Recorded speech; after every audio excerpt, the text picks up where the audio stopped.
Took you long enough. I know. Trying to work things out. Work things out, it's click a button. Buttons are hard.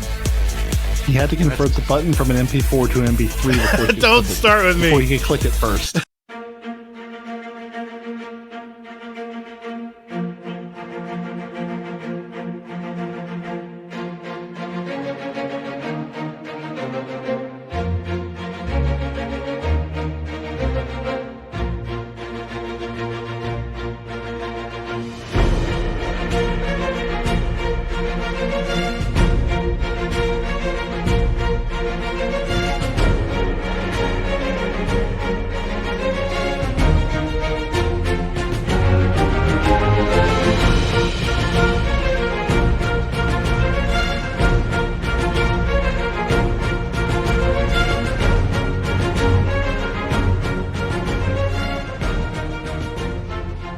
Hello and welcome to the shows. Oh shit. I am your compere for the evening.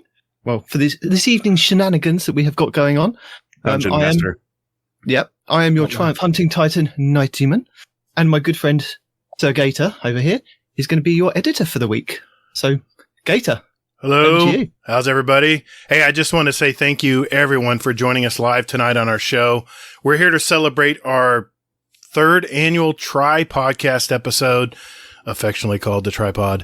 We have in one corner of our triangle, it's one of our fellow podcasters next door that we intermingle with in raids and GMs and whatever else, thanks to their awesome community where we help each other out. It's Mr. Sin Media. How are you tonight, sir? I'm a podcast? When did that happen? Well, you're a podcaster. and Des Raven, just so you know, Des Raven will be joining us later on. Kingsley Mack is in Hawaii on vacation. Lucky son of a bitch. And this is, of course, the best hub on the net. This is the Guardian Hub podcast. How are you, Sin? Magical, sir. I'm happy to be a part of this tripod and soon to be cluster of a mess. It's going to be a mess. Because there will be tons and tons of talking, but it will be fun nonetheless. It always is. We're going to try our best tonight, guys. We're going to be semi-professional. In the other corner of our triangle here, we have... This is the trio that they're really from all over the world. They entertain us every week with their super informative Destiny podcast that has a personality all its own. I listened to these guys when I was just thinking of doing a podcast, and I have to say this is part of my inspiration to do it. It's Mr. Parody, Night Demon, and who can forget... No one respawns in real life with the two Titans. Yay! Loud noises! With the two Titans and a 100 podcast. Gentlemen, how are y'all tonight? I'm in DC and it sucks! Well, I'm kind of insulted. I was going to say... I'm not done. I'm not done. Sir, your contract clearly states you need to appear on a certain number of episodes to be in the opener. Once you reach that number, we'll put you back in. Now, I have to introduce Mr. Not Arf. We kind of shared him, right? We've all kind of had him on our shows. No. I think he was on our show too at one point, and we was talking lore. He's definitely a traitor. He gets passed around more than. No, we don't go there. We don't need to go there. I feel kind of dirty. You are. You are in the you screw are shed in a after love all. shack. Yeah. Not Arf. How are you tonight, sir? How are you doing in your shed? You okay? Yes, I'm not too bad. The laptop is stood on a pile of flooring and a circular saw, but yeah, we're good. Circular saw, oh my God. Perfect. What could go wrong? Absolutely. And if you're asking who this old dude is talking on the mic, I'm Todd the Gator. I'm with the Guardian Down podcast, and my co-host Hazel will be joining us a little bit later. He's putting little Eddie to bed at the moment, so he'll be joining us shortly, as long as I remember how to get him into the party. And I just want to say thanks, guys, all of you, for joining us tonight. I am going to hand off, and we all kind of voted on this. I'm going to hand the mic over and all the duties tonight to the co-hosts that will try to wrangle all of these personalities tonight. Mr. Night Demon, the show is yours, sir. Good luck. Thank you very much. So yeah, the last time that we all got together for our tripod was way back in November 2020 when we just launched into Beyond Light, and that was 462 days ago. Can you believe that? What? So it's been over a year since we've kind of all got together and talked about our love for Destiny as one big podcast. I got to say, it feels Days good. aren't real. You can't fool me. It feels good, though. It feels Now, good. You say love. Do you mean more of an addiction? No, we don't go there.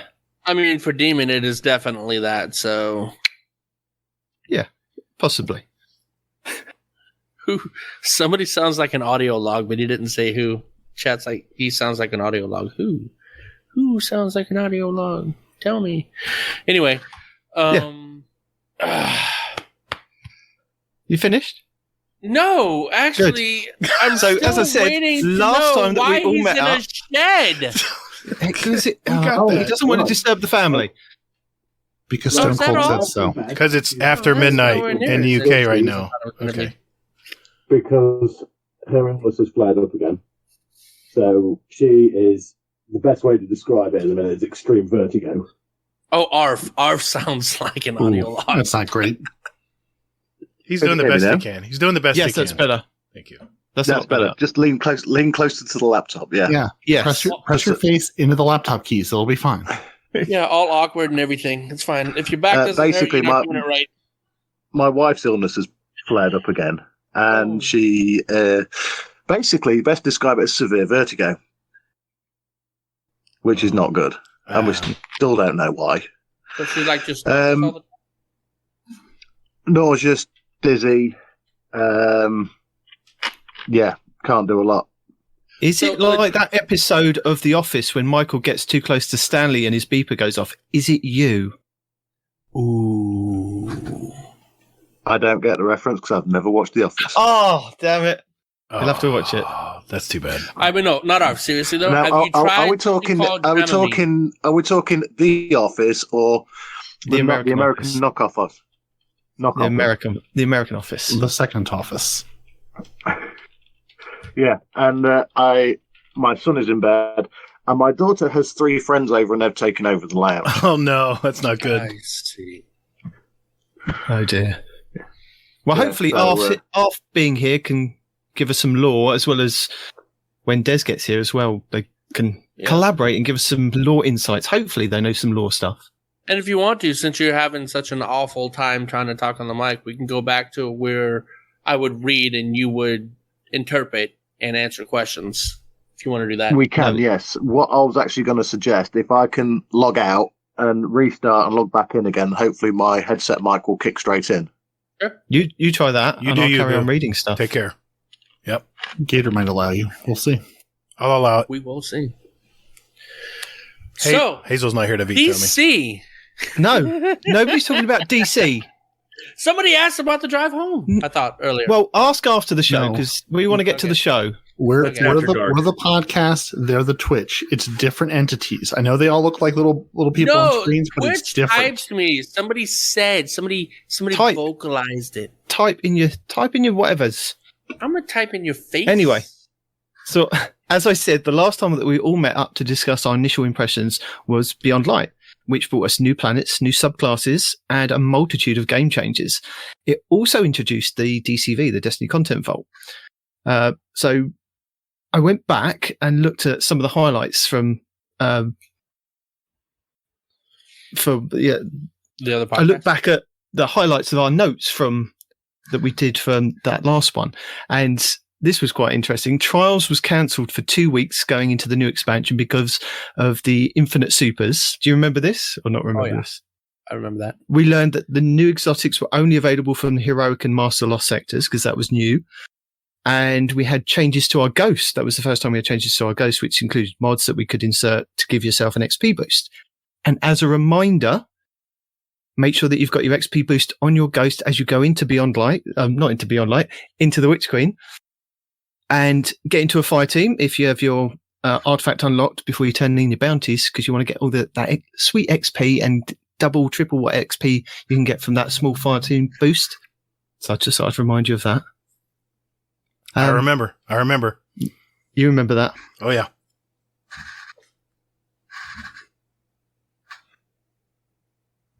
Awkward silence. What is the fills silence? air. Well, I was waiting for him to say something. I thought he was going to say something because it kept flaring up that his thing was flashing. I think Is it maybe really? some breathing. I've got okay. Just so you know, it's like 80 degrees right now. I have the paddle fan on, AC's on in No, my not house. you. It was Respawn. Oh, Respawn's, okay. No, I think Respawn's it's is constantly no. flashing. My bad, I'm like, my bad. Is he going to speak? Let me fix Yeah, it. just Okay. just Put it ignore back the to the way it flashing and was. wait for the voice to hit you. Okay. Yeah. So before we get too far down the rabbit hole of excitement and trepidation, I'd Too just late. like to tell you about what's happening next week in Destiny because it's interesting, some of the stuff. Stuff. And he's Stuff. legally obligated to not tell you that, so he's going to tell you that. So sit back, enjoy. Let's see if I can find what's happening next week in Destiny in our show notes. So, next week in Destiny, surprise, surprise, you can take back the light when the Witch Queen releases. You can wage psionic warfare when the Season of the Risen begins. The Throne World becomes available to all players. And you can defeat Hashladoon in the Scarlet Keep Nightfall. And I do have a link in our show notes, maybe not for everybody else, but I could share it if they want. Just a quick, what should we call it? The video. That's the word. A video on how to do the GM for the Scarlet Keep. I can find one. It's by Ikajin. So it's the Ordeal Grandmaster Nightfall guide, but he goes over all the different burns and all the different things that you can maybe come up against if you're trying to do the Nightfall for the week. Bro, did we just skip all the way to the tips, tricks, guides, and builds? Well, no.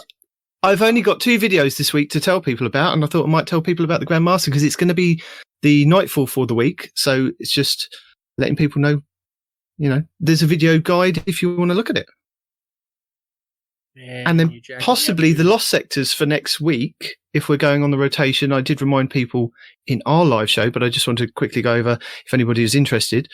Monday is going to be on the K1 Communion on the moon, giving you helmets. And if it follows the same rotation, if Bungie don't change it, Tuesday you should have exotic legs.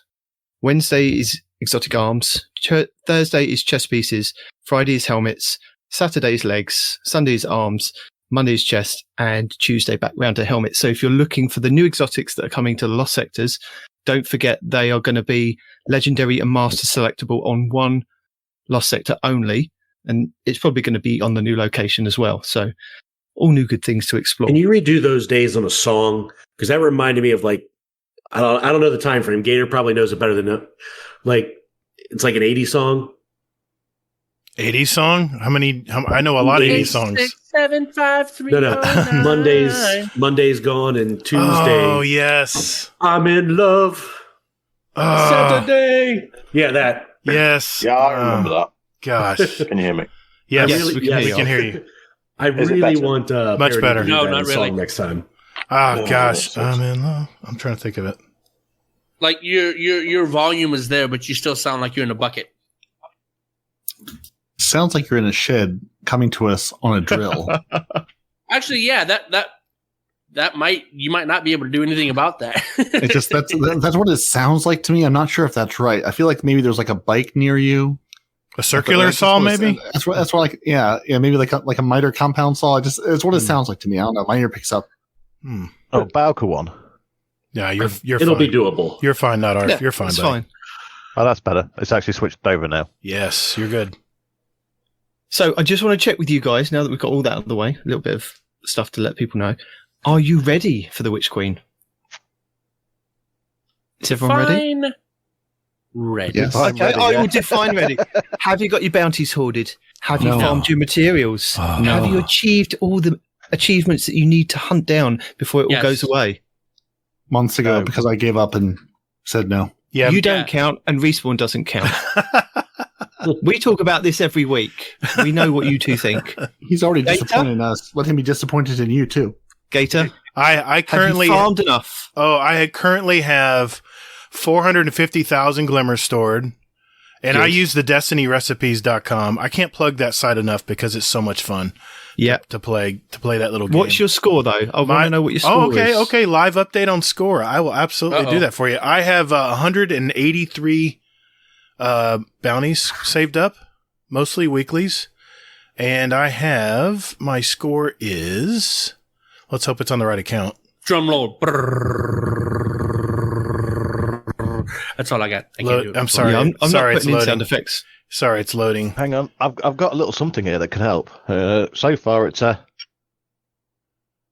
Nothing. Nothing. no. Did you not hear that? I didn't hear Nope. it. Didn't hear it.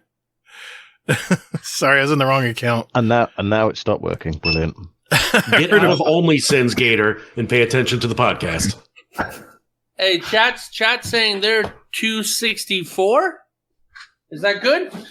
I'll give you my score. I think I'm at No, because I'm at 340 points apparently, and I'm almost ready. So no, Oh, not good geez. enough. sorry. I got to re-sign in with my other account. Okay.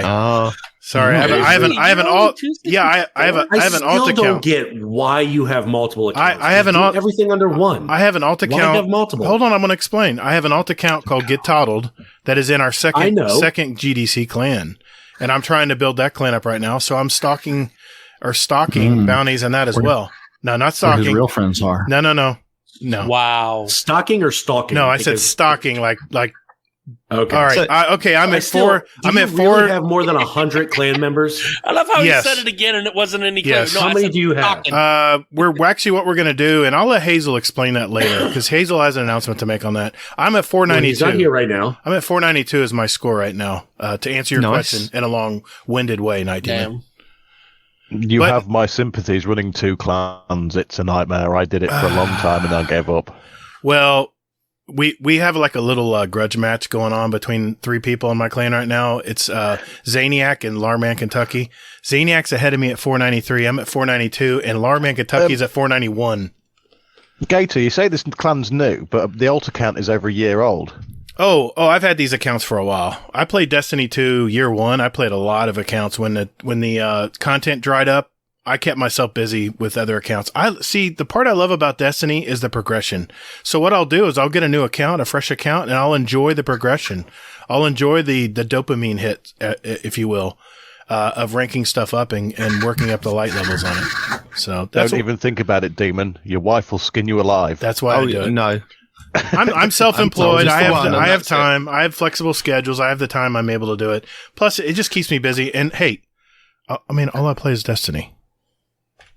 See, it's not just me. Sin, how are you doing on bounty hoarding, farming, stuff like that? I've been keeping them, and I'm doing okay, but I'm not too worried about it. Now it's Gator's fault that Kingsley is glimmer hoarding with ships Sorry. or sparrows or whatever. It's not Never just him. used to do that. He And never Ghost. used to do that. He's not here to defend himself, so I'm rubbing I'm allowed off. to talk about it. And I don't see the need for it. I don't really think there's any value Really? there. Oh no. Hold on. Hold on. No, there's no value there. I just went through at the beginning of Witch Queen and got rid of like the 30 ships I had in my vault from like the last time I was hoarding when Night Demon told me to. I've had them in my vault for months for no good reason because All Glimmer is bountiful. All right. Counterpoint. Don't do it. There's no Counterpoint. reason because then you'll be at the end of the season going, I'm so bored. No. There's nothing else to do. Counterpoint, Night Demon.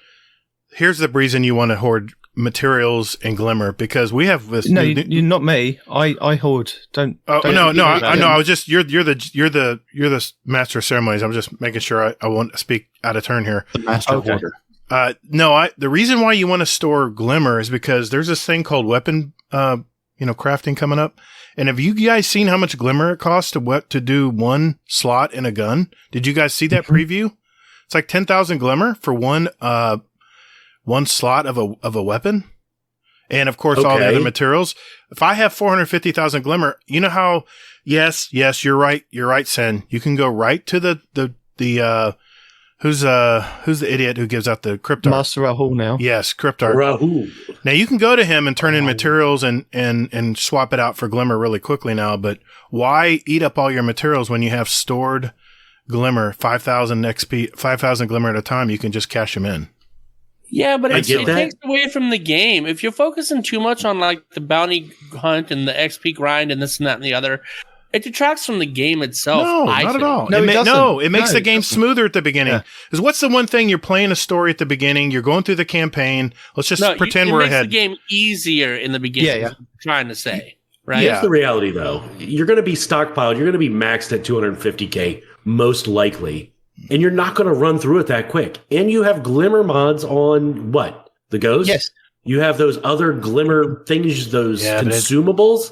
It takes a while. I mean, It Yeah, takes but a what while. you want to be running is XP at the beginning of the season. Yes. You don't want to be running Glimmer mods. You want to be running your XP. And unfortunately, you can't run the two same mods on the Ghost. No.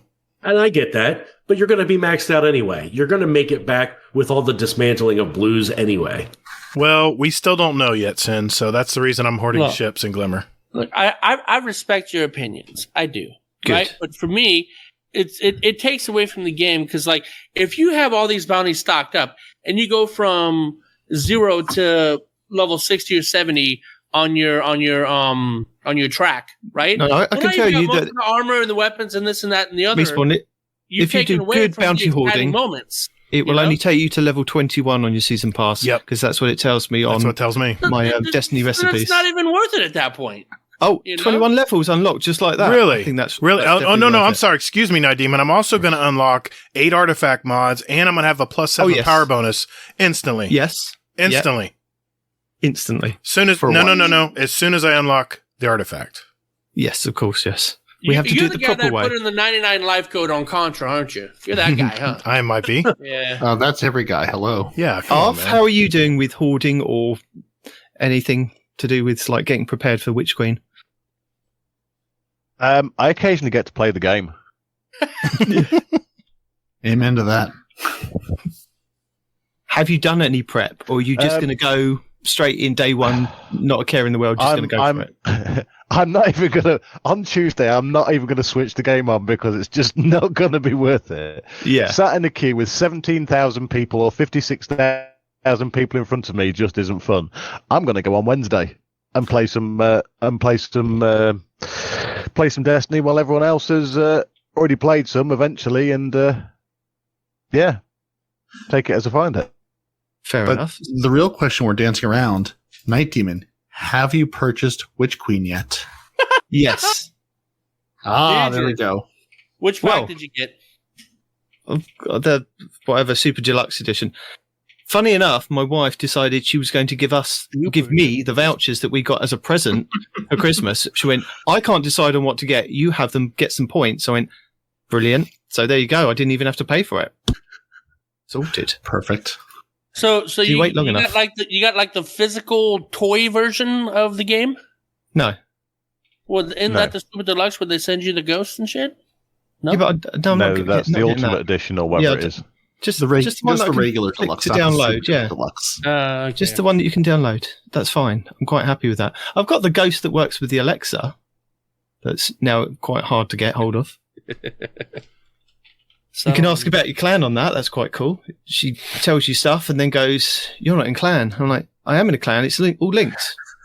But anyway, so Yeah, for the you- annoying thing about that thing is it actually sends out notifications actually in the clan chat in the Destiny 2 app, and it's really annoying. so guys, are you going to be grinding it out and trying to go for world's first raid, or are you going to be taking it slow and steady? And let's go to Respawn first. I have no idea. Parody. I'm going to do what I do every season and not hoard it and play it as it comes. Try to Because, yeah, I mean, I don't want to be at the end of the season going, I've got 6 weeks and nothing left to do because I've done it all. I'm really just looking forward to getting my summoner next season. Lots and lots of summoners. So I'm going to play it and take it as it comes. Arf, how about you? I'll just play it like Parody says, play it and see how it goes, and carry on into it. Because I'm interested. I really want to see what's going on with Savathun. Fair enough. Tin, how about you? World's first, or Going for world's first. thought you would be? All right. You already got a full crew? Yes. Yeah. And I think an altar too. Yeah. We got a few people that had mentioned interest in it, so I ended up putting a spreadsheet together. I tried to be Respawn as doesn't fair follow. as possible. Respawn doesn't follow spreadsheets, so there's no point of even getting him involved. No. No, I It need doesn't a even time look and at a the show date, bud. notes. No. That's all I need. Time and a date. How about you, Gator?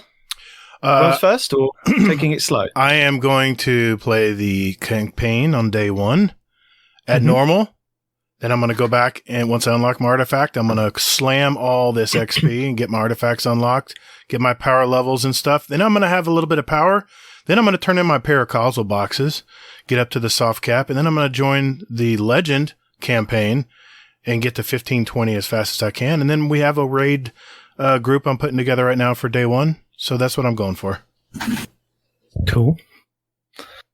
So in our Beyond Light show, Hazel and Parody both said that they preferred more story.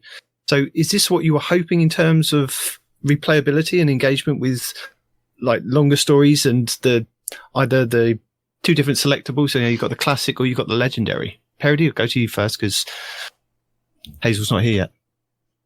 Well, seeing as how I can't get through the final piece of the story of this season, because I've played that mission through and I've watched the cutscene 8 times and it will not progress my quest, I would like story and progression in my game both. If I had to choose, I would choose progression in my game over the story. Fair enough. I still haven't done that mission, so do you want to just join up on me and we'll try and run through it again? Maybe you're my lucky charm. Possibly. Yeah, to be sure. I need to do it as well. So what about you, Gator? Do you prefer like the longer stories or just the 2 selectable parts of the campaign where you can do classic or legendary? You know, Hazel's probably going to say, I told you so. But I love story, man. It's like reading a book. I know you do. And that's why the very first day I'm going to just put my fire team on private. I'm just going to go through the campaign by myself. I'm going to look around, take my time. No one can talk over the voiceovers. And I'm just going to enjoy what Destiny put together for me. And then after that, hard mode or easy? I'm going to start with normal because I'm going to enjoy the story and not have to try to stay alive. It'll detract from my enjoyment. So I'm going to enjoy the story on normal. And I really think that, I think Bungie's going to knock it out of the park with the campaign this year. They only getting better with the story. So. Yeah. And that was another question, guys. I mean, Sin, how are you going to be doing this? Are you going to be doing it solo or a team? I'm flexible on that. I'm definitely going with the 1520 story. I think that's going to be a great way to level up for day one raid race. But if I get a team together, I'm going to definitely try to do that. Fair enough. Off? Are you teaming it or are you soloing it? Are we talking the raid race or are we talking the actual main campaign? Just the main campaign. Are you doing classic or are you doing legendary? Are you going to solo? I would also going to solo the raid. I'm an old Halo player that used to play with all the skulls on and it on legendary. I'd like to do it on heroic straight away, but I just know it's going to be an absolute nightmare. So I might dip my toe in day one, and then leave it to get my ass handed to me, and then come back in once I've leveled up a bit, and actually try it again.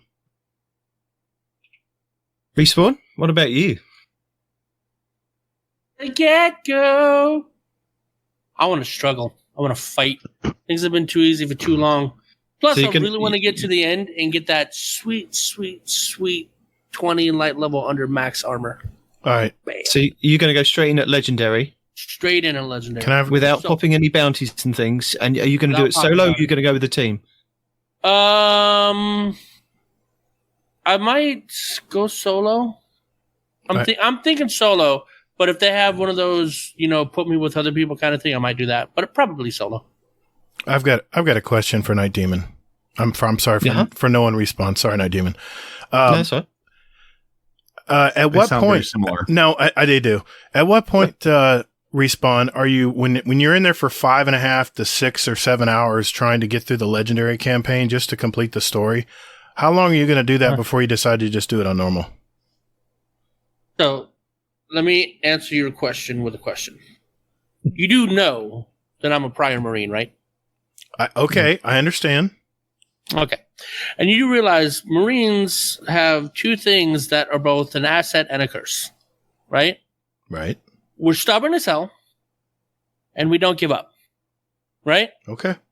So if I'm 5 or 6 hours into there and I haven't beaten it yet, that means I've spent 5 or 6 hours learning how to do it wrong, and I just need to find the way to do it right. Plus, the whole time you're in there, you realize you're still getting drops. You're still leveling up passively. Right. Right? So, yeah. Okay. I'm just stubborn. It's just an experience. No, I like your thinking there. I like that. I like that attitude. That was it, Nadim. I'm just curious who, because I know Mr. Monkey has a wager with me. He's going to run the legendary day one by himself. And I said, if you give up and you don't do it, and I'll even give you a few days, I get to change your name for a week. And if he does get through and get it done, he gets to change my name for a week. So we'll see how that turns out. I'm just curious at what point you decide to just get a group or just decide to enjoy the story. And, you can always come back and do it afterwards. You can do both. You can still enjoy the story while grinding, while getting your ass kicked, Yeah. It's not a one or the other kind of thing. Okay. No, question answered. I'm good. Fair enough. Just stay really far away with a sniper and a scout, and you'll be fine. I am going to watch that stream. I'm going to watch that stream. You spelled Telesto wrong. Oh. There was one point when the Forsaken campaign came out, and it was the first week's Nightfall, and I got me and two other guys together to do the Nightfall. One of them dropped out literally within the first 5 minutes of it, and the other guy dropped out about 3/4 of the way through. So I ended up soloing the rest of that Nightfall by myself. It took me over 2 hours in that final room with the servitor blasting the sun, and I hid up in the roof, not outside. There's like a little space canister that I managed to stay in and kind of just edge out and slowly pick away at it. 2 hours with a scout rifle, and I finally did it. But I think I could say I was the world's first at that, soloing it on the first week. And I got a powerful drop, so it was worth it. So you're going to try to do it? Your idea of worth it, my idea of worth it are very different. I enjoyed it. Wait a minute. I might do. Did you already answer parody? Are you going to go legendary? I'll do legendary at some point. Part of it depends on what's the first day I'll be able to play. Usually the first day I can play in a season, everybody is already like 6 days into it and already done it 17 times. And they're like, oh, we'll walk you through it. I'm like, I'll play it through at some point on legendary. It just depends on if I feel like hurting myself or just getting it done. Or both, like you said. Funny thing is, when I was listening back to our last tripod, you were speaking of parody. You were speaking about like Bungie getting into developing like full length big screen stories that you could just watch on the big screen. So you must be glad that they've paired with Sony to kind of bring us that kind of cinematic universe. So do you think that this is going to be part of the Light and Dark saga that we've kind of been through at the moment? Is it going to be that kind of storytelling, or do you think it's going to be something else, that they're going to be a different time, different place in the Destiny universe? Do you think it's going to be jumping off from either the end or coming in, giving us a backstory to something? I think first we're going to have a romantic comedy with Osiris and Saint 14, and then we're going to have our buddy movie with Lance Riddick and Nathan Fillion. That's where we're going to start. Gator, have you got any theories? Jeez.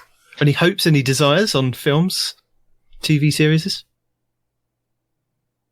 Of course. I've already mentioned this on past podcasts. I want to see origin stories for Ikora, for Zavala, even Cade. I want to see Cade's origin story.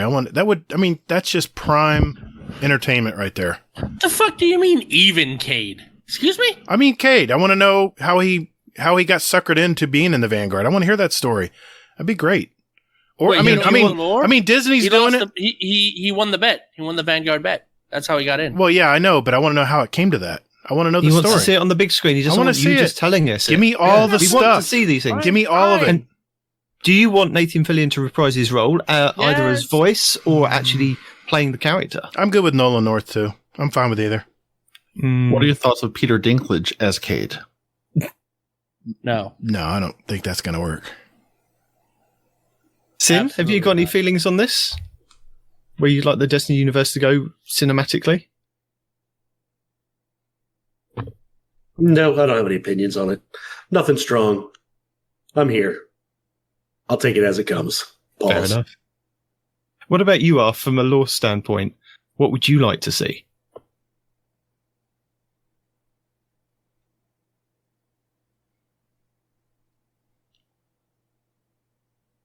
And we seem to have lost Arf. Good to hear. Thanks for that. Yeah, good point, Arf. I agree. Did you say Gator Helps if wants I- it to be run helps if by I the unmute Marvel? my mic. Go ahead, brother. Right, there's so many aspects of the lore that could be made into a book, a TV series, a feature film. But to be honest, they're probably the best to start off with. There's something like for like a mini series or something, or even a film, would be the start of the Awoken. You start off on the Exodus Green, and that gets embroiled in the battle between the darkness and light, and gets sucked into a singularity, and that's where the Awoken are born. And that would make just that in itself would make such a good mini series to go over several seasons to them coming back into the world, to the Reef Wars. The Reef Wars itself, there's so much going on, like with Petra's origin story. Because it was Petra's parents that actually died in the Reef Wars. I feel like I'm going on a bit here, but yeah, there's so much in there that could potentially, if done right, and it would have to be done right, would be absolutely amazing. That's the key word. Sony's got to do it right. Yeah. Now, would you go in chronological order? Would you start, at the Reef Wars? I guess that's earlier, right? Then which comes first? Is it Cade and Zavala and everyone, or is that after the Reef Wars, or at the same time? That's around the same time, because the Reef Wars is the story of the Awoken's battle with House of Wolves. Gotcha. Yeah. That's great. Or how far do you want to go back? You could go all the way back to when the Awoken was still human. No, the Book of Sorrow. That's what I just said. Is that what you said? I missed out on that. Yeah. Sorry. Fundament or bust. Yes. All the way back. Yes. Do it. Think of the graphics. Yeah, that could be quite cool as well. But like I said, you have to start off somewhere in the Destiny universe that'll have that universal pull to people. If you don't, and you start off with something really deep like the Books of Sorrow back on the Fundament, there's going to be people out there that absolutely love that. But that's not going to appeal to everybody. What if, hear me out. What if you had a show, how they have like Disney does this, they'll have a show where they start with an origin story of one character, and then they'll go to another character on the next episode. What if we started out with the Fundament, and, they're making deals with the Worm, and then the next episode will be how the Fallen get started, and how they worship the Traveler, and then the Traveler leaves them. And then we can go to the next episode where the humans are losing, the Golden Age, and how the darkness comes in and they lose it all. And then they can go back to, like you said, with the Reef Wars, and how the, what are they called again? The, Petra and all them, their race. The Awoken. The Awoken, thank you. How the Awoken start. And then you can go on and on. And I would, oh my God, all the battles and stuff. The Iron Lords, I want to see that. I want to see that too. So much stuff. To me, you'd be better starting at a single point. Because with the Hive lore and the Elixir lore, that's not going to hook people straight away. You'd have to have an in-depth... You'd have to almost start off like Destiny 1. Where we've got these enemies, and it almost flashes back to what it was like before. Okay. So your anchor point is the Golden Age and the collapse. And the start of maybe the start of the Awoken, or Rasputin shutting down and retreating into his bunker, and then expand out from there. Because even if you go to the Reef Wars... and start off with the origin story of Petra. Then off Petra, then you can bring in Cade. And off Cade, you bring in the rest of the Vanguard. Honestly, if you want to hook people, okay, I'm biased. Fair enough. But I think Cade shenanigans is going to be the best way to hook somebody from the beginning. And then once they see the Cade shenanigans, then you branch off into the other two of the Vanguard, and then. But I almost see them doing that with meet him helping Petra out in like the Reef in the Reef, and then he'll have his own mini series, almost like the Mandalorian. Cade's in some kind of shenanigans or whatever. He's like getting blown up, and he goes, "Yeah, that's me. I bet you're wondering how I got here," kind of situation, and then it backtracks a little bit, kind of. and then get you hooked into it. I think Cade would be the best way to get a large audience hooked onto this relatively quickly. Everyone, this is the thing with the Destiny lore. Everyone's got a different angle. Me, I absolutely love the Books of Sorrow. I love the Mara Senna. I love the whole of the Awoken backstory. But that might not be anyone else, somebody else's cup of tea. Do you understand what I mean? It's you've got with a story this big with this many characters, you've got to get people into it. You've got to be very careful where you start, and you have to sow in that hook where it's just going to gradually just draw people in and draw them into the franchise. No, I get that. I absolutely get that, but from the angle of drawing people in, usually comedy is the best way to grab somebody's attention. I would think, right? It might just be my personality, or I think it's your personality. Yeah, I would think comedies. But I think the majority of us agree that Cade might be the best way to get into the franchise as like our window to draw people in because of his again comedic talent that he has. Nathan Fillion is very good.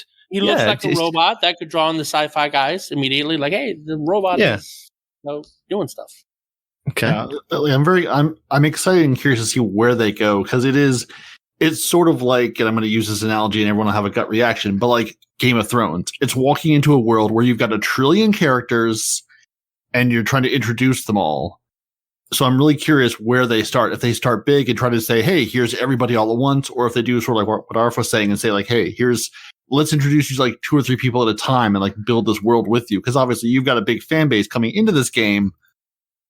But, whereas, you can make a Halo movie and you have a Master Chief, he is like the one central character you can really base this around. Yeah, but in the game, honestly, the Vanguard is really the 3 big names, though, right, Parody? I mean, there are a lot of characters, but there's only 3 that really matter, know? That's all well and good, but you've got to look at this on a bigger scale.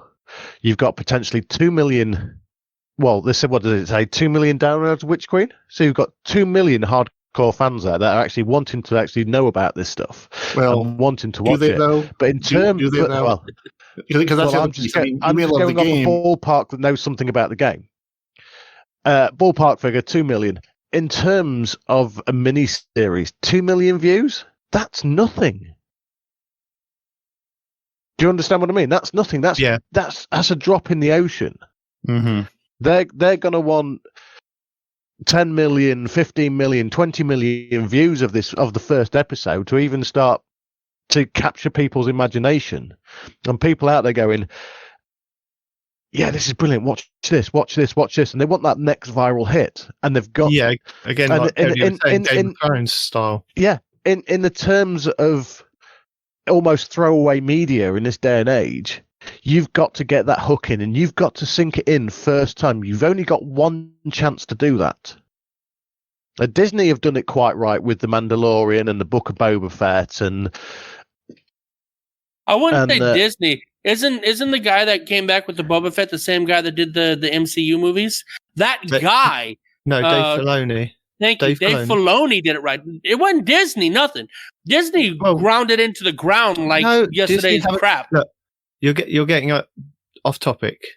Yeah, maybe. Having a go at Disney. Anyway, Hazel has now joined us. Welcome, Hazel, to the show. Hey. How you doing? Good. I've been singing We Don't Talk About Bruno for the past half hour. So yeah, I'm good. Just like every other family. Yeah, well done. Perfect. Yeah, exactly. I'm sorry. Talk about Bruno. Is it Bruno with the R or Bruno with a W? That's the important distinction. It's Bruno with a W. So to catch you up, Hazel, we want to know, are you ready for the Witch Queen? Yeah, I've been ready for like 6 months, however long we've been waiting. Have you got all your bounties hoarded, all your materials farmed? Yeah, I actually cashed in a bunch of bounties already, so I'm all prepared. And have you achieved all the achievements you needed to hunt before we get to the Witch Queen? Yeah, I have all the Got your Tangled Shore ones? I mean, all the ones that all the titles and things like that I care about. The only ones that I'm missing are basically just the ones about the raids. Okay, fair enough. And are you going to be grinding it slowly or fast to get to World's First? Well, I'm jumping right into Legendary. So I know that my partner in crime, I know he's going to chicken out and go the long way. No. Just going to do it smart. I'm going to enjoy the story.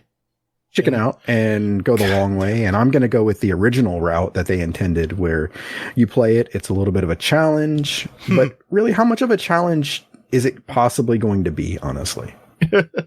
Yeah, I'm laughing too, Night Demon. I don't think it's going to be that much of a challenge. I think it's going to be 1520 light, and you'll be 1350, and you'll be going, I'm just getting one shot by a thrall.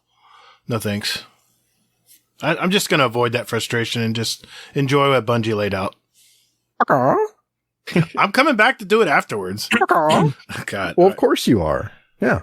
So, Hazel, something you said in our Beyond Light show was that you preferred more story. So is this what you were hoping from Bungie, with like either the 2 selectable campaigns, the classic or the legendary?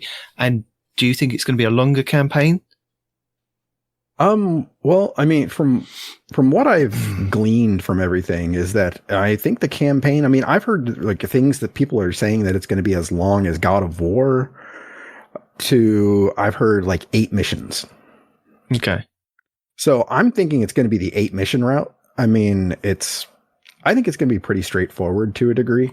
It could be Taken King kind of, you get your 8 missions, you then complete it, and then there's more stuff to do after. Or what? I mean, I think what they're going to do is a little bit different for this year. I think this whole year is going to be basically Witch Queen itself. So I think by the end of it, yeah, it will be the length of God of War at the end. Yeah. But I think that each part, season is going to be a continuation where we're dealing with Savathun, we're dealing with Keitel, we're dealing with, all of these different people and things like that. And maybe by the end of the last season, before Lightfall, we actually maybe fight Savathun, kill Savathun, something like that. Okay. See, I think it's going to be like Forsaken. I think you're going to finish the 8 missions, and then it's going to open up. And then it's going to open up into several branches. I just want to make sure I'm on the record saying that. Okay. Yes, you can be wrong. Well, we'll see. We'll see. How many guesses have you made already? I'm just curious. Here, I'm going to hit mute. Just remember, we're relying on Gator to make sure that any of this gets recorded. So, I mean, none of this may actually happen in real life past tonight. I can edit it before I send you the final files.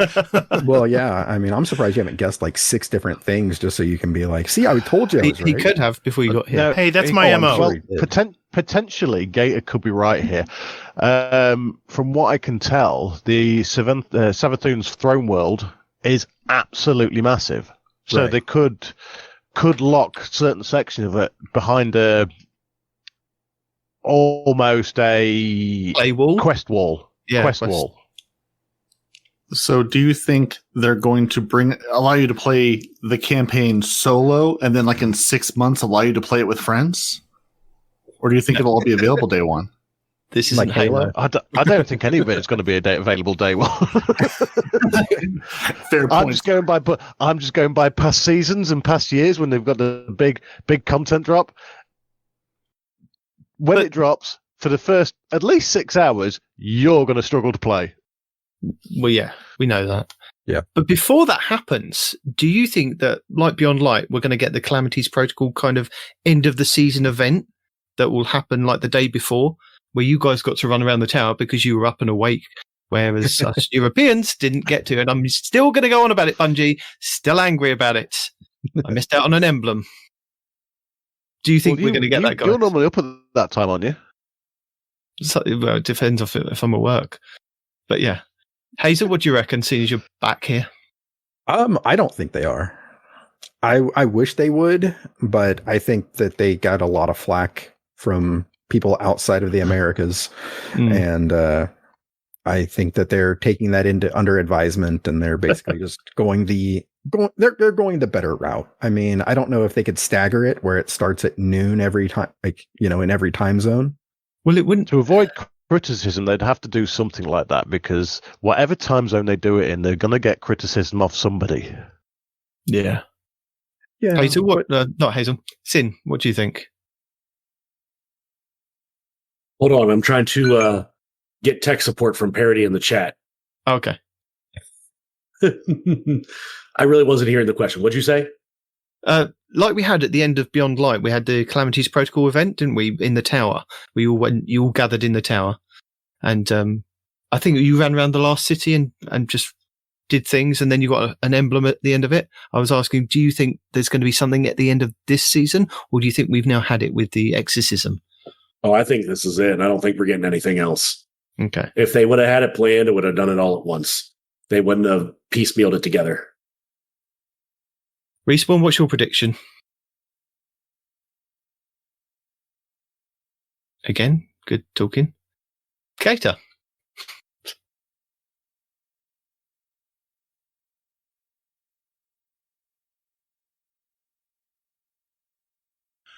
I don't know. I'm trying to. I don't know. I think this story's played out. I think it's going to go a different direction. Once I think we've got a whole new chapter it's going to open up into now. I think it's too late I agree with Sin at this point. Yeah. I think it's just too late for them to finagle a whole fan base into, a Monday night thing, Yeah. I don't know. Well, they've done sillier things. I love the live events. I have so many great memories from the last live event, but before Beyond Light, but I don't know if they're going to do it this time. I love pushing people off the tower when the Almighty was coming down. That was great fun. I'll never forget. That worked. Uh-huh. Because I think that was reset time, wasn't it? So yeah, it was. Oh, that's bad. That's bad.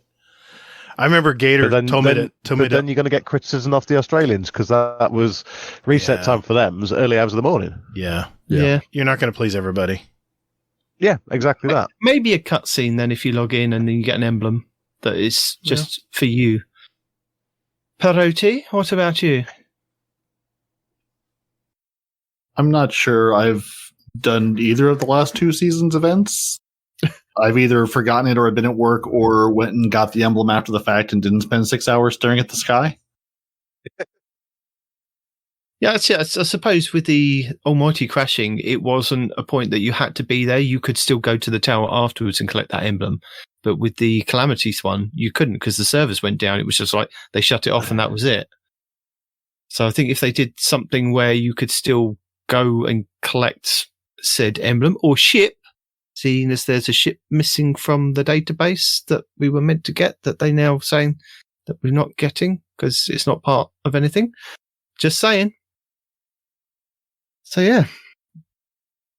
So it's back to Mars we go, apparently. And it looks like that's only going to be the starting point for the campaign, looking at the Vidoc, and maybe the weapon crafting enclave that we can get to do some weapon crafting. And we've seen on a few areas of the map from Savathun's Throne World in the trailers and the Vidocs that we've got the quagmire, the fluorescent canal, the alluring curtain, the apothecary, and the court of the something. So in the lore, is there anything that could shed some light on these locations, or is this kind of a blind area for the lore, Arth? Currently, it's a bit of a blind area because we don't have any information on Savathun's Throne World, and it's going through this change from light to dark. As I said in the Vidoc, you've got the very dark and foreboding traditional hive areas where it's all cobwebs and the moths and things like that, to like where the Lucent Brood are.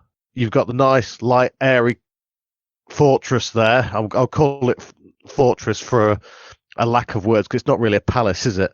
No. Which didn't exist in previously. So until we actually start getting the lore drops on this, because I'm struggling to see any of the lore at the minute, because even Ishtar has stopped actually publishing the lore ahead of time. Really? So they'll only actually release the lore as it drops in game now.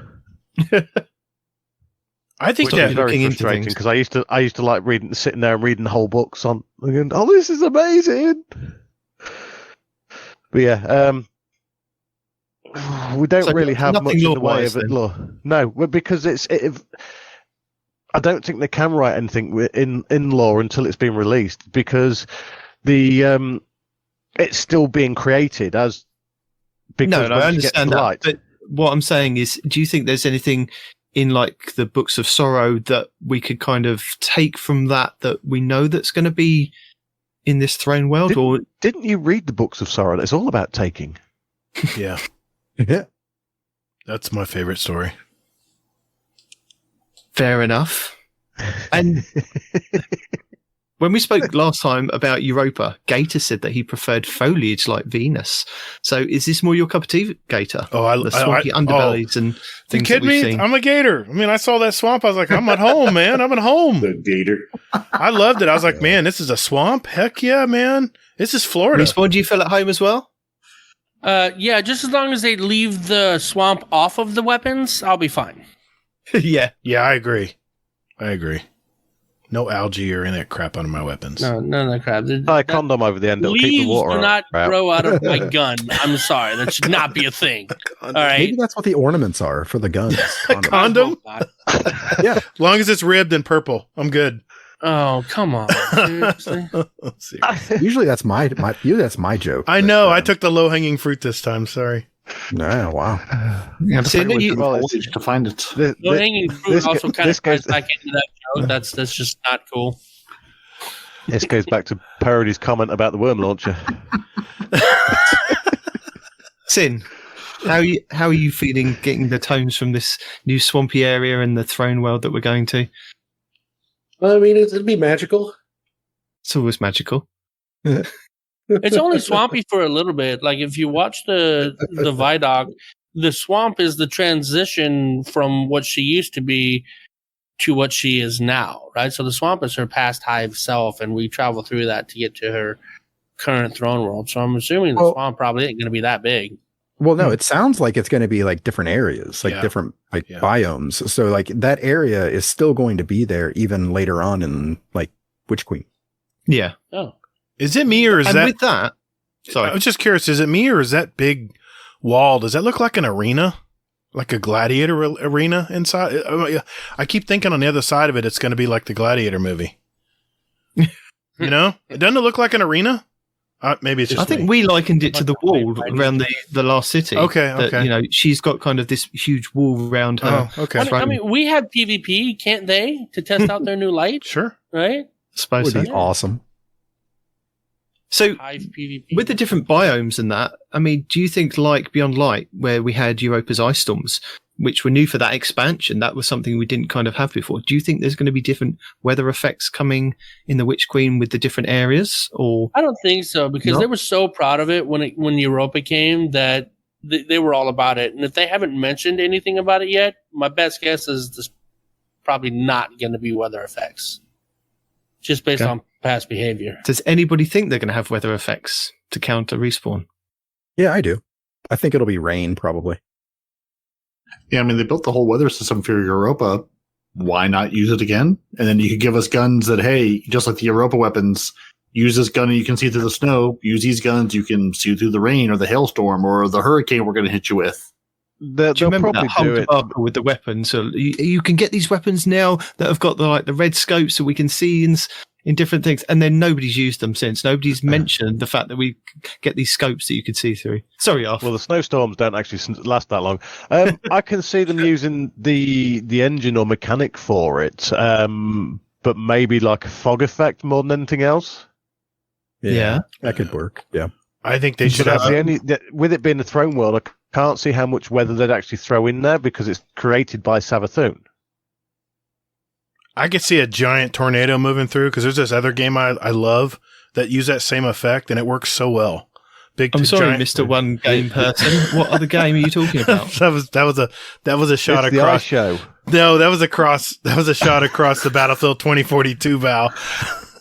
You're first going to have to explain the concept of other game tonight, Demon. He doesn't. You lost him there completely. No. I totally Yeah. understand where he's coming That from. was white noise. I don't know what he's talking about. All Sorry. I heard is Bad that reference. entire period. My bad. Bad reference. So one of the areas said Court of the. So do you think this is going to be very similar to the Court of Oryx that we had on the Dreadnought in Destiny 1, or like the Blind Well that we've got that came with Forsaken in the Dreaming City? Do you think there's going to be something somewhere like this where there's some kind, like you said, there's an arena that we go to and it's just endless waves of Hive coming out of portals. We fight big bosses. There's going to be drops like we have in the Blind Well. Sin? Still getting tech support. Okay. Yeah, I've changed my DNS servers. I probably shouldn't have done that right there. No, it's fine. What could go wrong? Just hold down Alt and hit F4, and it'll be fine. You I got got nothing to kicked out of solve my all those Iron problems. Banner match. So, You want the Sin, clapperboard effect as well. yeah. It's like you never left. One of the areas that we can see on the map is Court of the. So do you think it's going to be something like the Court of Oryx that we had on the Dreadnought in Destiny 1, or No. like the Blind Well that we had come with Forsaken in the Dreaming City, where there's going to be a big arena that we can fight and go against bosses? And you said no very quickly, so I'll shut up and turn it over to somebody else. Respawn. Again, He's not ready either. conversation there. Fantastic. Fantastic. Yeah, no, I don't think it's going to be. Does a he Court of realise Oryx, but I he's think it's not going to be actually something talking to us? better. Respawn, you are on a podcast that you're meant to talk with other people.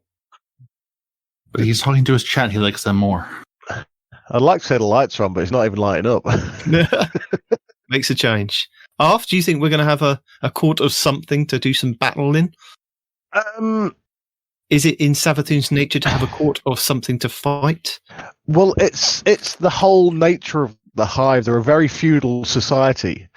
So you've got your Savathun or your Oryx or your Ziva Wrath that's the top of the pile, and then they've got their courtiers and minions below them. So you've got your lords that report to your king or queen, and then you've got the captains that come up to them. So there's going to potentially there is something there with regards to the actual setup of the society that they have with the Hive. Whether this changes or not with the he flashed then with the with them actually going over to the light, I don't know. I think it's going to be a case of let's suck it and see when it comes out. Well, no, they're not going to the light. They're using light abilities. Who are you? They're not becoming good. He's come back. He's come back to talk to us. He had to do research first. Hazel, what do you think? Do you What think there's going to be a court of battle somewhere? Yes, I think they have to. I had to get my food, dude. Chill. I think they have to. I think they're going to have a bunch of callbacks to Taken King and things like that. Yeah. And the Dreadnought. And I think it just makes sense for them to have a court of something, which is basically like the Court of Oryx and, So don't little these people say I love you by trying to kill each other? Yeah. Well, So with that said, do you think this is going to be like a copy and paste of the Taken King with regards to story and the way that we fight through it? So we get to like we did with Oryx, we fight Savathun, we beat her, and like we did Oryx, then she retreats into the raid or somewhere else, and she's the final boss somewhere else down the line. Or do you think there's going to be more to it? Do you think there's going to be she's going to be a longer term boss than either just finishing her in the raid, or as somebody mentioned, it's going to be progressing longer over the year with the Witch Queen? Gator. I do not think we're going to be fighting Savathun in the raid. I think it's going to be a dark enemy we don't know about yet. we already know that much. What do you mean? He's asking if Savathun's going to retreat into the raid. I said no. She's not. No, okay. But yeah, we So already you know think that. it's going to be somebody That's already coming to been kill said. her? We're gonna kill the person coming to kill her? I don't think we're going to kill Savathun. I don't think. Okay. I think she might possibly, maybe, an outside chance that she might be trying to help us fight the darkness. I don't know yet.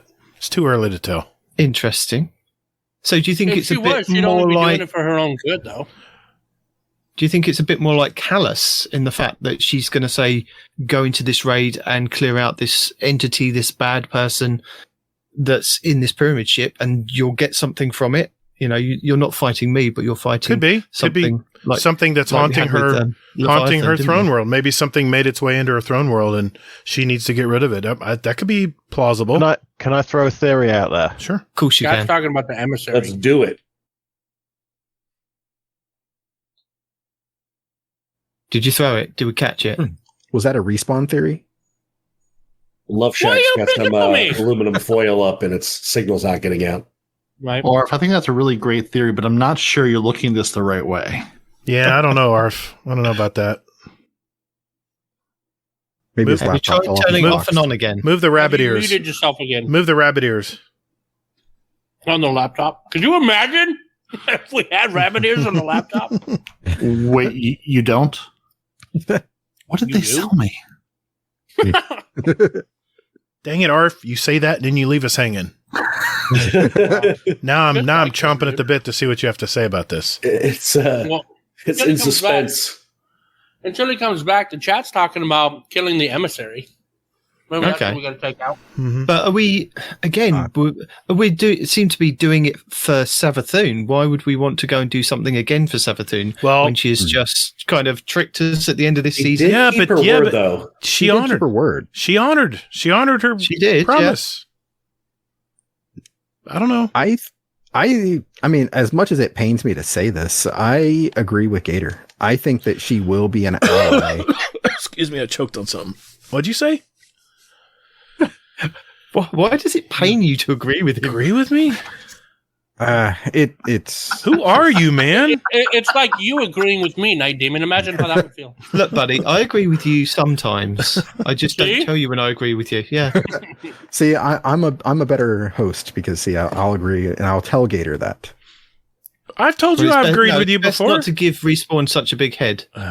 Yeah, I know. That's the reason why I don't do it that often either.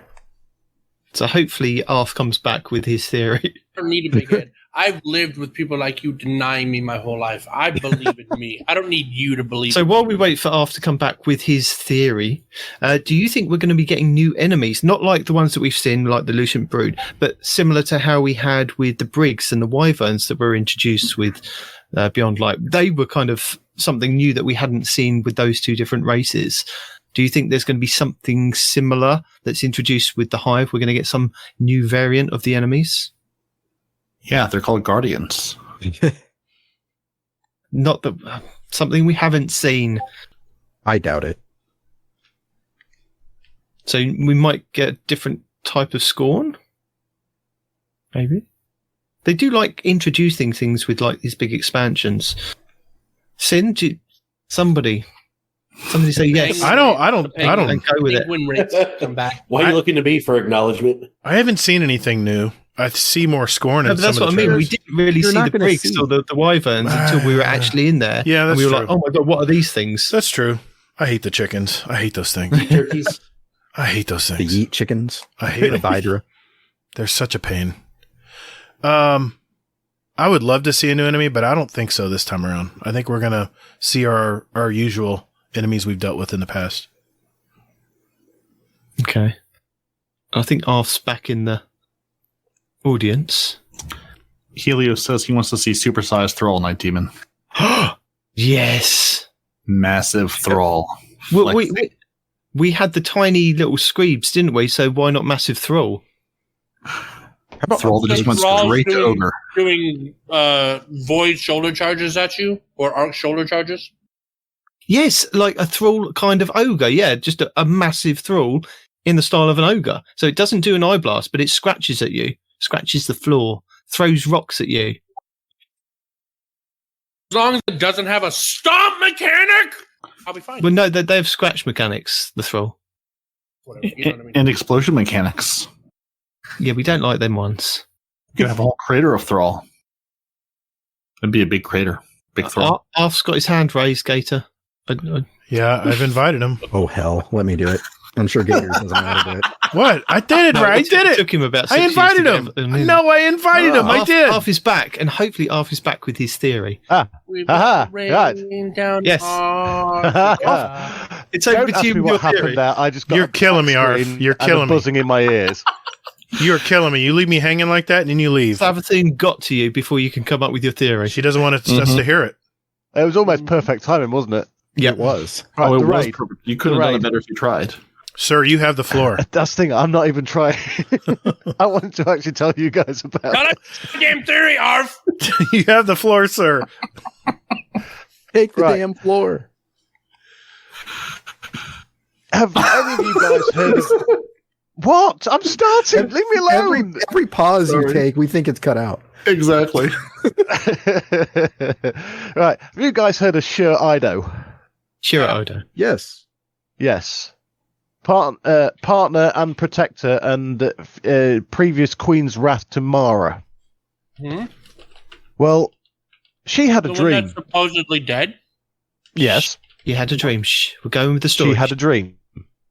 And in that dream, she saw Mara cracking open a pyramid ship and rescuing her. So I think that's potentially what the raid is. We are going in there to pull out Shurido, potentially. Oh shit. Oh, That I would be like awesome. that. I like that idea. What does she have to do with Savathun? How does that connection? What does she have to do with the pyramid ship? Well, this could be why that Mara is weakening Savathun by taking her worm out, so we can defeat her, so she can actually then go into the pyramid ship in her throne world to get Shur out, and we end up helping her, and that's the raid. I mean, if Okay. this was Mara talking about, Mara would have It's just said, "Hey, completely let me out help you. there. It's Give me my probably friend." absolute Oh. codswallop. Gator throws out Maybe. even more worse theories, so don't worry. What? Rude. What? But you do have that cracked and broken pyramid ship in the throne world. We do. Mm-hmm. And that's my theory. Okay. Okay. So, are there any law implications for us doing that? Well, if she comes back, that would potentially demote Jax. one-eyed chick. What's she called? Petra. Petra. Petra. Sorry, I shouldn't really refer to her as a one-eyed chick. Sorry, apologies. Eye Yeah, patch chick. Petra is the current Queen's Wrath. Yeah. So her coming back could actually put Petra's nose out of joint because she is the Queen's Wrath and the Queen's lover. So it could actually put Shax's nose out of joint as well. Yeah, that's what I'm saying. Shax is getting demoted. Wait a minute. She's Mara's lover? Yeah. Didn't know that. She doesn't really seem too enthused to be that. I mean, just for. I mean, She's the reason the Awoken use bows. Really? well, sure, Ido is right. Yeah. Yeah. Yeah, Now, I'm talking about Petra. Petra doesn't really seem to like. Petra's, really seem to care. Petra's still stuck in the curse cycle, which we haven't broken yet. nope. Oh yeah. Didn't work. But I haven't played this week, so I don't actually know. Have we broken it? No. No. No. No, No. But that's it all could right. be. but they I did am reference still up it. to date. Spoiler. They did reference it. Yes. And I think with the law and everything else, that's maybe this is going to be our last year in the cycle. And maybe because of the Destiny content vault, it might be Yeah. something that is then being vaulted. So it means that you've got a year to do all the stuff on the Dreaming City, including the raid. There Maybe is not two even things that. they need. There is two things they need to tie up this season, in my eyes. That is the curse cycle, because Savathun is not darkness anymore, or from the deep, or. No. And the second is the 15th. Is it the 15th wish? Yeah. I Or the think, there's- 13th? Is it 15 or 13? I think it's the 15th wish, isn't it? The one Yeah, that isn't, And the hasn't been 15th found. wish needs tying up as well. And that's the two things that need tying up in this season. Did and you they think could it's going to be a short potent- season? Well, not season, this year, should I say. Yeah. Because this year we're going to have to defeat Savathun or get her on our side like we've done with Keitel. Mm-hmm. And then the big thing is it going into the final shape. Is it the final shape next year? Light. Yes, the Lightfall. PS5 is the final Lightfall. shape. No, Lightfall. Lightfall and then final Light. shape. Lightfall. So Lightfall is got to be Zevu's season. Has got to be. Hmm. And then once we've taken out all three emissaries of the darkness, that's when we actually go head to head and find out what the hell's going on. So So you think we're going to beat Zivu in Witch Queen? No. Or I don't. Lightfall? I still don't think we're going to see Xevu until next year, until Lightfall. Okay. Okay. So, with Bungie saying that this is the beginning of the end of the Light and Dark saga, starting with the Witch Queen, where do you see that this season is going to end up being in the position of Arf? We'll ask Arf because Arf might know. Well, I can see it that by the end of the year, we'll either have the Witch Queen. Yeah. Sorry, can't talk. The Witch Queen on side and stripped of her power, or dead by the end of the year. Stripped. But there's another character you could throw in there to help us defeat either her or Xevu, and that's Teox. And just remind us who Teox is. Teox was their Mother or parent. brood mother back on the Fundament, and she appeared right through the Book of Sorrows, and then she vanished. So we don't know if they've actually killed her off yet or not. They killed her. But that's that's who tried to carry out the coup on the Fundament that killed the Osmium King, their father. Right, yeah. So, Gator and Hazel, where do you guys think that you might want to see this going towards the end of the season? Give us a lore perspective. Where do you guys see, from your perspective, how you'd like it to kind of this year end up? Go ahead, Hazel.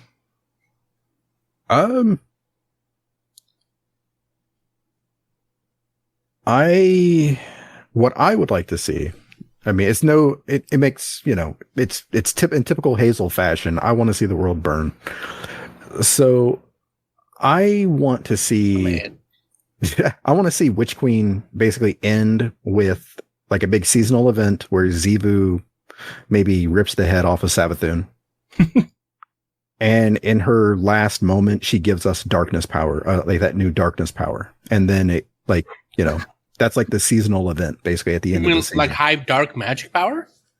Yeah, whatever it is, whatever the next Hive or the next darkness power is, that she gives it to us like in her last moment there.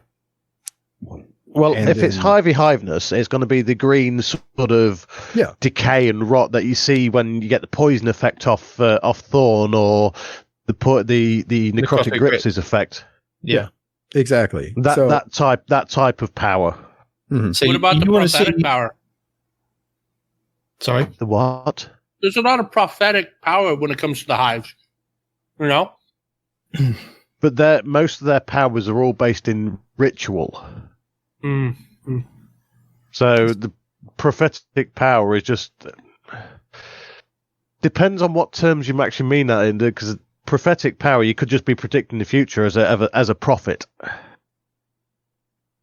unless you mean something completely different, which is always a possibility. No, that's what I mean. Like I was thinking, like in game, right? Like if you get the power of prophecy, like Eris Morn and a lot of the Hive do and whatnot, like. In game, yeah, but not in PvP, but like in PvE, if you're going to get hit by something that's going to kill you, maybe you can like rewind time a little bit and avoid the hit that kill. I don't know, man. I don't know where it's going. That's very dangerous. Popped in my brain. No time to explain. Yeah, it already does that. It's a paracausal bullet from another time that actually hits you in your arc buddy, or your buddy that's beside you when you're shooting. No time to explain. Yeah. So Gator, what was your take? My thought. My answer is real simple. I'm gonna grab my popcorn. I'm gonna sit back and I want to be surprised. I don't want to know what's gonna end. I'm just gonna hang on and I'm gonna just enjoy every bit of how they decide to unravel this story. Thought you were gonna screw with us. My answer is, I'm gonna go grab a popcorn. I'll be right back. Pull an ARF on us. What are you hoping for the end of this year? End of this year? Yeah, with the Witch Queen. What do you want to see kind of going into the tail end of it? How do you want to see this play out? I'm getting your predictions now so that we can look back in a year's time and go, you were so wrong. So you can tell me how wrong I am. Well, Yep. I think this is where you just cut in what I'm going to say a year from now, and then I'll look genius. It'll be fine. Okay, No, we'll do that later. Yeah, parody. Just PayPal me, man. I'll put whatever you want in there, man. This. Yep. Yeah, again, I follow the seasonal lore by playing the game, usually with the sound off, and then I'll go back and watch the clips later on as people put them together. So I'm just happy there is a story. I'm happy there is some lore. I'm hoping, honestly, by the end of this season, or the end of this year, rather, I'm watching this on TV or movies, or I'm watching, full live action versions of the story play out. That's what I'm hoping for.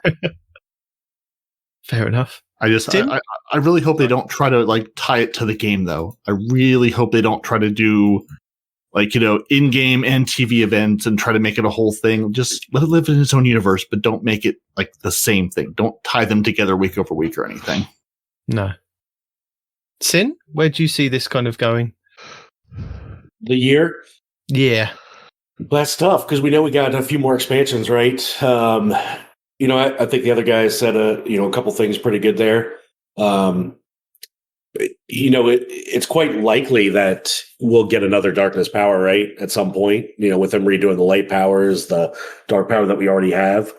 I think that decay subclass coming in the dark universe would be cool. Personally, it would just add another layer of complexity to the game.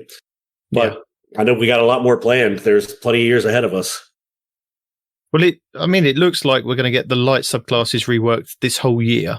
So it makes sense that at the end of this year, maybe we do get our first or our second toe dipped into another darkness subclass. Yeah, and I'm just waiting for Marvel to tell the story of Destiny because I know Gator really loves Marvel stories. So we kind of know, or roughly know, that the raid will take place in this pyramid ship that's in the Throne World. What do we expect from the encounters? I mean, you guys have done a lot of raids, Respawn, Sin, Gator, Hazel. You guys know your stuff about raids. You've been there from Destiny 1 and Destiny 2. Is there going to be similarities between what we had with Crota and Oryx, or do you think there's going to be something different? This is going to be entirely different. I mean, from a mechanic standpoint, from a standpoint that we have light, from 8 different angles, it's going to be completely different. Well, I mean, do you think that the light and the dark are going to be a big part of the raid? No, I have a feeling the hive worms are going to play a big part. I don't know why. I have a mechanic where you got to take a worm from here and put it over there, or carry a worm halfway through a raid and put it next to a wall that's got a detonator. Some kind of mechanic that has to do with the worms. We have a worm cannon. You take the worm, you put it in your gun, you fire it at the enemy. It goes boom. Were you saying worms? Do you think there's going to be another hive god that we have to fight, a bit like we did on Mars? Technically, the larvae. Yeah, larvae. Yeah, I mean, you're going to shoot it and it's going to go splat. So like the big worm on Mars? Yeah, I can't remember his name now. Zol. Right. Zol. That was it. Do you think there's going to be another worm? Have you seen the trailers? Yeah. Actually, I was looking at this the other day. That last trailer they've just released earlier in the week. Did you count the worms? 3. That reared out the ocean? I think there were 3. Yeah. Yes. How many worms were there overall? More than that. More than 3? More than 3. Yeah. Doesn't everybody have I want to worm? say 6. I can't remember. He's testing us, guys. 5. He's testing us. I was close. 5. We killed one. Zol. Which was kind of to be honest, a piss poor use for it. Because we killed Zol on Mars and it was supposed to be this worm god and it was fucking easy. Easy button. That was back before they had writers. It's okay. But overall, I actually quite like that expansion. Wait a I minute. actually thought that was the worms coming out of what's that moon that's gone that was covered in water? We always had that dragon underneath the surface. Titan. It's not gone. It lives on in Gambit. No, that's if you actually read the Return of Kraken Mare, and that'll explain exactly what that is, and that's native to Titan. Wait a minute. No, fair enough, but when I saw those coming out of the water, I thought like a dumbass, that it was those dragons coming out of the He water on admits it. Titan. Yeah. I Wait. never claimed to be anything. Wait, what was the second worm? What was the second worm we killed? We You guys didn't kill put it. a lot more into this than I do. I watched. We trailers. didn't- That's very pretty. We didn't kill it. Hmm. Oryx did. Oh, that's right. Oh, yes. And that was Akka. Was it Akka? Yeah. Took a piece of Akka. A piece of her. Him, whatever. Was Yeah. no. No, he took a It was piece the of honest. it. I thought he did. I can't created- remember the name now. Is that what he created his ship out of, wasn't it? Yes, it was. I remembered something. That's a great book. If you guys haven't read the Book of Sorrows, I had no idea about any of that shit. We let Arf read us the Book of Sorrows. yeah, but it's in the very You first listened lore to book. me read it for weeks. How do you not know about this shit? I didn't know he killed the worm. I didn't know he used the worm to make a ship. He There's killed his sisters to take their powers so he could do it. the You very know he doesn't listen after the episode. Yeah, but not even in the episode. That's it. the very That's first why- lore book. That's why if you read it to me, I didn't retain it. I have to read it to retain It it. doesn't even I'm help The the- you. very read it first along lore with book us. is very Anyway. good. It's very well I written. Can't posted prove the that. links. Again, he doesn't read those. Sin. What?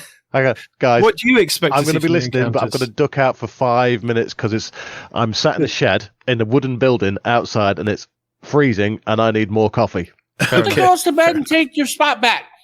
Sin. What do you Look, expect from the encounters, my friend? The encounters inside, Yes. just in general. Yeah.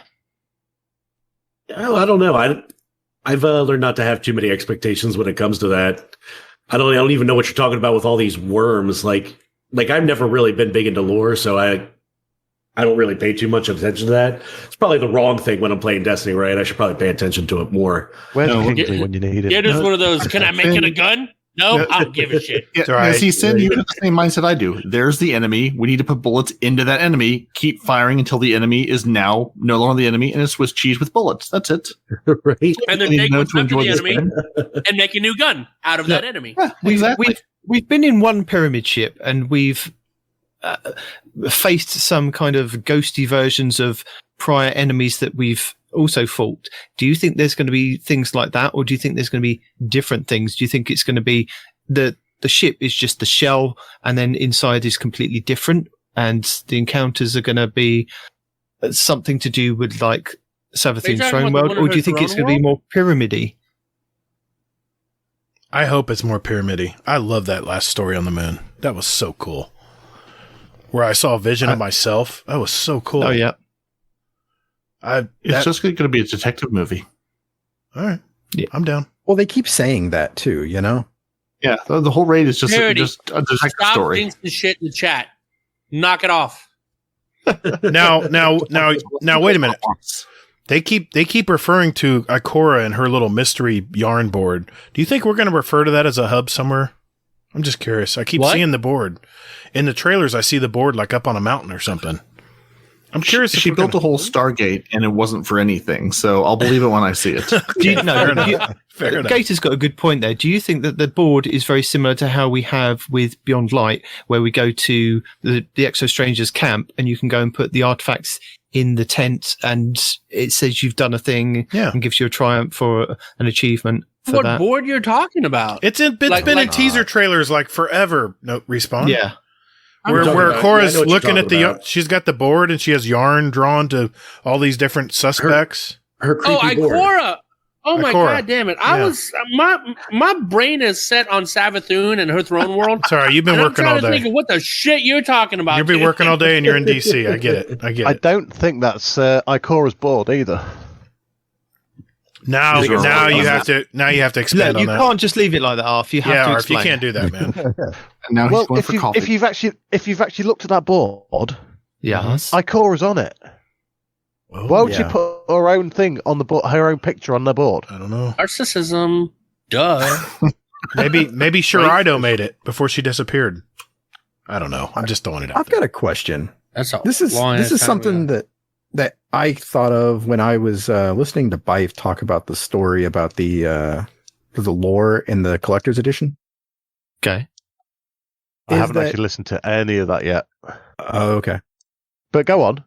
It sort of makes is there a possibility that maybe Savathun could inhabit 2 people? Voldemort style. Split I her soul. don't see. Horcruxes. We don't say I was his about to name. say that.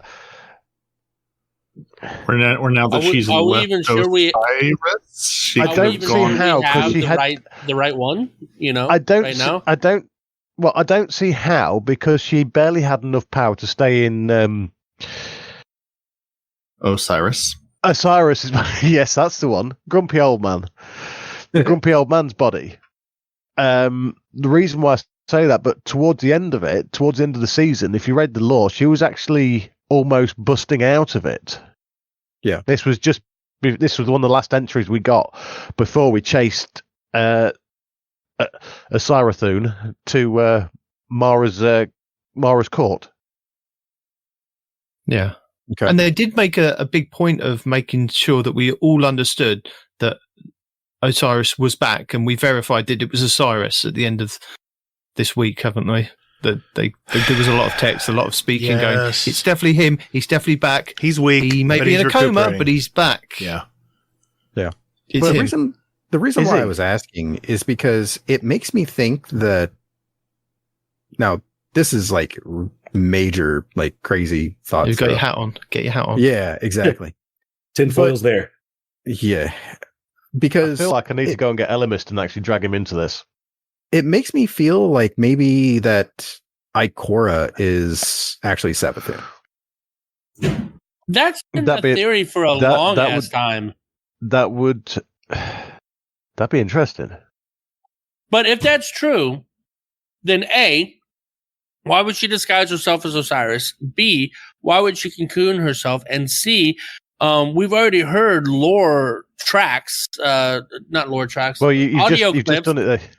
Audio You've just clips done it. where it's talking about how we've removed the worm for her, right? Oh, sorry. So, and then all of a sudden she's Ikora. So what did we take the worm from? You know? Maybe Zivu? Well, it depends if they're going to go down the line of Oh, she dude, can that would fracture be her sketchy as soul. Shit, dude. Actually, there's a thought, right?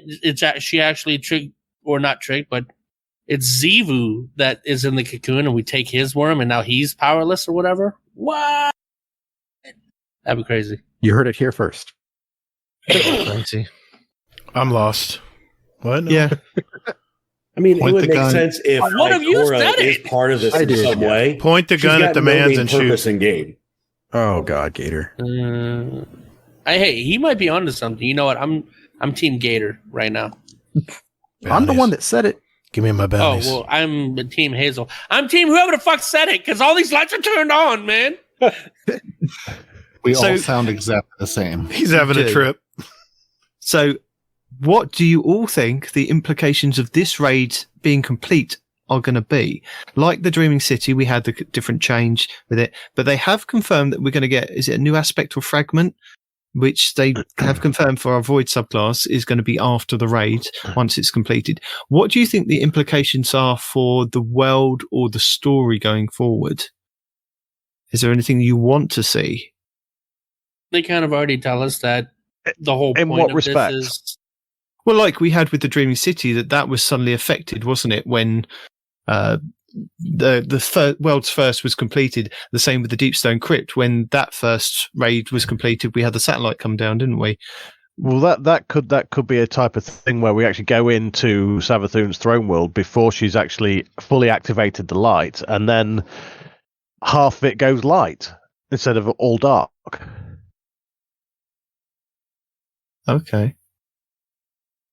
So do you think when mean- we get to the throne world, it's all dark, and then when we've completed the raid, it then opens up that top end of the throne world that we all see is white and red flowery?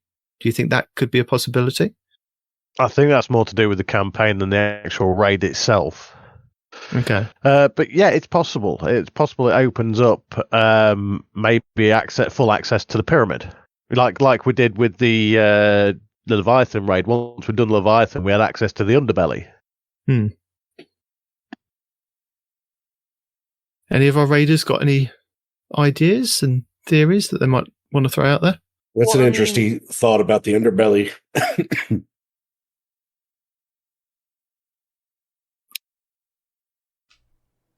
I don't know. I still think it's. I think someone has invaded her throne world, and I think we're going to kick him out or kill him or both. That's my hope. Doesn't that sound like a bit of story rehashing that we had? It could be with Leviathan. Go and get this Vex out of my engine room. Go and get this out of my other room, and it's like, do you really want to see that again? I don't want to, but I think Savathun's going to be unscathed after the raid. Okay. Well, really, like Marvel, Destiny does reuse a lot of their good assets. Don't you start. That is true. I think Gator is actually I think Gator works for Marvel because his original storytelling is rehashing something. Bungie would never have us go to one place and then go back to where we started and then go back to the original place and then back again. They would never do that. I don't know what would give you that idea. Wait a minute. That's just to make a new currency. Oh, and then you got to go use that currency and go back over there and then come back over there. Yeah. Followed by 97 other steps. Yeah. Okay, so we've then talked go back about to the original person and go, look what I did. and we've talked about some story. We've talked about some lore. We've talked about possibilities of the raid. Something I just want to kind of ask you guys, Sin, Gator, Hazel, not Parody, not Respawn, maybe Arth. I can't remember if Arth had a view on this. We had a discussion on our show last week, Parody, I, and Respawn, and it was regarding Void 3.0. Now, with the Void 3.0 being one of the biggest overhauls coming in this expansion, Bungie have detailed the changes coming to the rigid structure of what we've got now and how it's going to be more customizable. Last week, Parody and I were covering the changes, and we agreed that when Bungie spoke about the Void 3.0, whilst on the Destiny Community podcast, they said that all classes can get Devour at some point, and they also said everyone should be able to access everything, but with certain specialities in Void 3.0. We interpreted it. You can't go invisible without Hunter. Listen, meaning at some point, Titans would have the ability to go invisible without a Rat King or a Hunter's help. And now Respawn disagreed with our interpretation of this. I just wanted to ask Sin, Gator, Hazel, you guys have read the stuff, you guys have seen the stuff. What is your interpretation of what Bungie are actually kind of trying to communicate to us? Because they're saying one thing and everybody's interpreting it different. So do you see this as that Void 3.0 is going to be opening up Void to everybody so that everybody can have Devour, like they've said, everyone can have an element of going invisible, sharing kind of the subclass, but specializing in, the Hunters would specialize in going invisible, the Warlocks would specialize in Devour, and the Titans would specialize in having like an overshield. Do you see it like that, and we'll have a little bit of each other's element so we can share it? Or do you feel that it's just going to be Hunters have their invisibility, Warlocks have Devour, and Titans have their overshield? Gator, what do you think? I was listening to that podcast when they were on, and they said, I remember them clearly saying this because I remembered it, and I don't remember much, but I do remember this.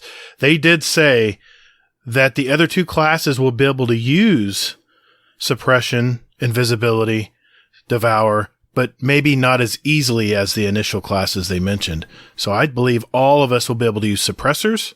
I think all of us will be able to use Devour at some point, and all of us will be able to go invisible at some point. Didn't they say the suppressor already? Suppressing grenades was going to be an aspect or fragment. Yeah, we all get 9 grenades.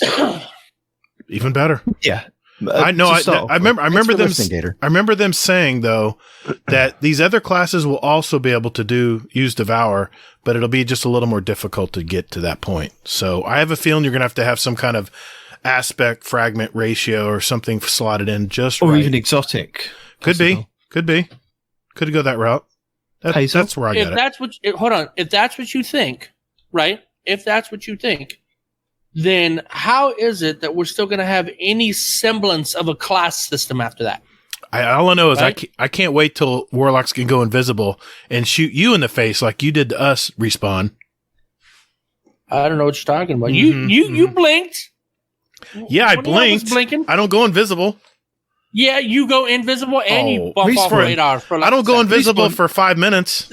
Respawn. Currently, that's why you miss them. You blinked. You're not supposed to blink. Respawn. Currently, the Hunters have an exotic where they can use the Warlock blink. So why isn't it not possible for when they've reworked this Void 3.0 that we could then have an exotic that could tap into the invisibility for the Titans or even the Because Warlocks. Blink is not Devour. Blink is Blink. But they've said that we're all going to get Devour, and they've said that, again, we're going to be sharing this void. It's going to be something that we should all be accessing all the different points. Actually, that's what they said, and you disagreed with what they said and provided your own Reddit post that we were discussing. My opinion, right? But I'm asking them, if you think that you're going to have invisible shoulder charging Titans and overshield hunters running around with shotguns, invisible, right?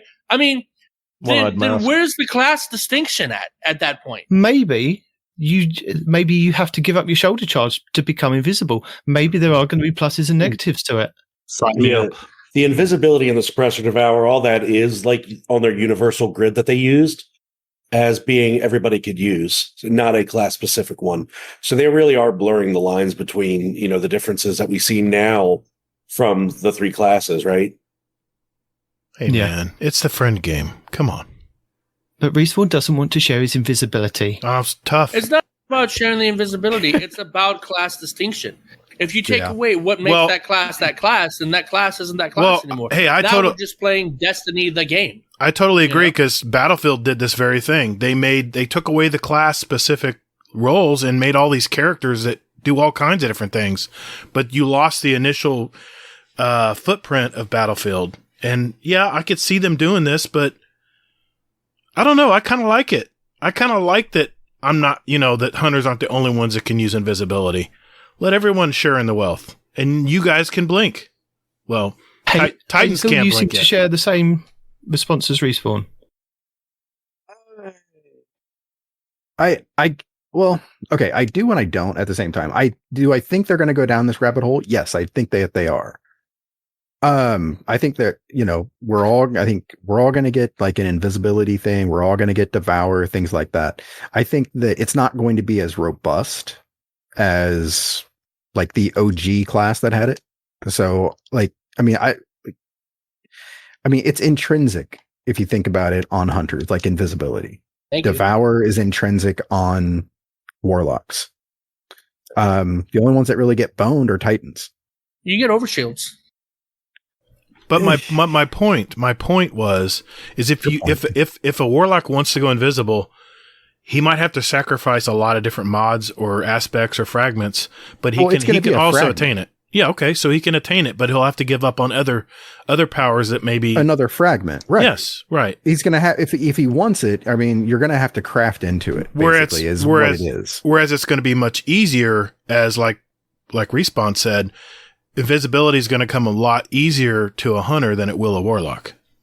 So we'll be able to actually build into that spec into that build so much easier and use less aspects and fragments to actually do that. That's exactly my point. Things like that. Exactly my point. Exactly. You just have to use less material. That's what I said, actually. Okay. I'm just saying. Exactly Gator's point. In order for a warlock to become invisible, I'm going to have to expend a lot more energy and a lot more of my resources and a lot more of I'll have to focus in on that specific thing. Whereas maybe a hunter gets it pretty naturally with little resources and is able to do other things, maybe toward Devour. I don't know. I'm just saying. Gator, what? Just stop, man. What? I'm just saying that makes sense to me. Right now, to me, there's nothing more terrifying than an overshield Titan that's going invis with Devour. God, right? Do you think we're going to just be able to shoulder charging everybody? We're not going to be able to. Shoulder charges, just to be clear, it's not going to kill anyone. Yeah. Right. A shoulder charge they're useless because you're not invisible. If you're invisible with an overshield, it's not going to be as useless anymore, is it? I want a petition. Then they just have to fix the hit detection and have it do damage, because you can shoulder charge people and then they stare at you and shotgun you in the face. Increase your cone distance and radius on the last patch. Go ahead, Nodarf. Right, this has been put in the chat by Mo Haffo. And hey, don't worry, Respawn. If warlocks go invis, they'd float down, and before you know it, their invis will be out. You might be right. Unless I can blink. We'll see.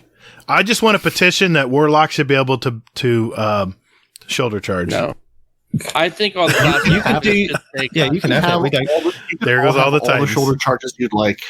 have them all, and then you two can see just how useless it is. Yeah, you're right. You're right. Exactly. You're right, Parody. You can have 2 for 1 shoulder charge Tuesday. Here you go. My gift to you. That's okay. You know what? Can I just have a dodge that does damage? You will. You will. You do. If I You will. If I get a dodge at all, sure. And Can I if get a you- dodge as a Titan? That's what I'm saying. I mean, you Let me get dodge to and sure. you get to shatter dive and suppress people. Come on, man. How awesome is that? That's going to be annoying in Crucible. Annoying. Slide shatter dive. So if you can't see a Titan coming, you have bigger problems. I mean, the shoulders I know. are massive. Have you not seen anything? I was just about to say something like that. Could you imagine those big ass shoulders trying to roll? They'd go halfway, get stuck on the ground, like, wait. Hold on. Stand by. if okay, Bungie, this is the RNG I will accept. If I can dodge out of the way, but I have a 10% chance of getting stuck on my back like a turtle, I'm for it. I'm into it. Let's do it. That's what happens when Titans dodge. They do the flip and then land on the back, going, "Oh, I can't get up." And the Warlocks, if the Warlocks dodge, they dodge, but they kind of floof in the air as a target for a little bit. You got to wait 10 minutes before they land. No, we dodge and then we stumble like we're drunk. Oh, sorry. Got to get back into the fight. Drop your notebook. Got to You pick it dodge back straight up. Yeah, right. We're already awkward. Oh, as it you know is. what? Even further, like I had a D&D moment just now when somebody rolls a nat 1 on a stealth check, right? A Titan tries to go invis and he drops a smoke at his feet and he's walking like he's invisible, but everybody can totally see him. Or a warlock dodges and his dress gets over his head and he goes, "Oh shit, I can't see." Right. All right, sorry, Night Demon. The That's train's right. off the track. Sorry, buddy. It is, but you guys. So when we spoke Titan covers his own eyes. You can't see me. when we spoke about Beyond Light, you guys brought up an interesting thing about synergies with stasis and what you hoped it would kind of be, whether you could have like a stasis Titan throwing out like big ice shields and then another Titan coming along with their hammers and melting them.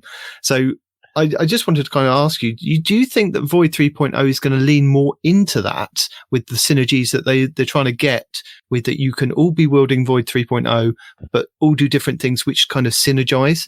Do you think that they're leaning into that more, or do you think that we're going to see something else? And if we are, what are the possibilities and what are you looking forward to in Void 3.0?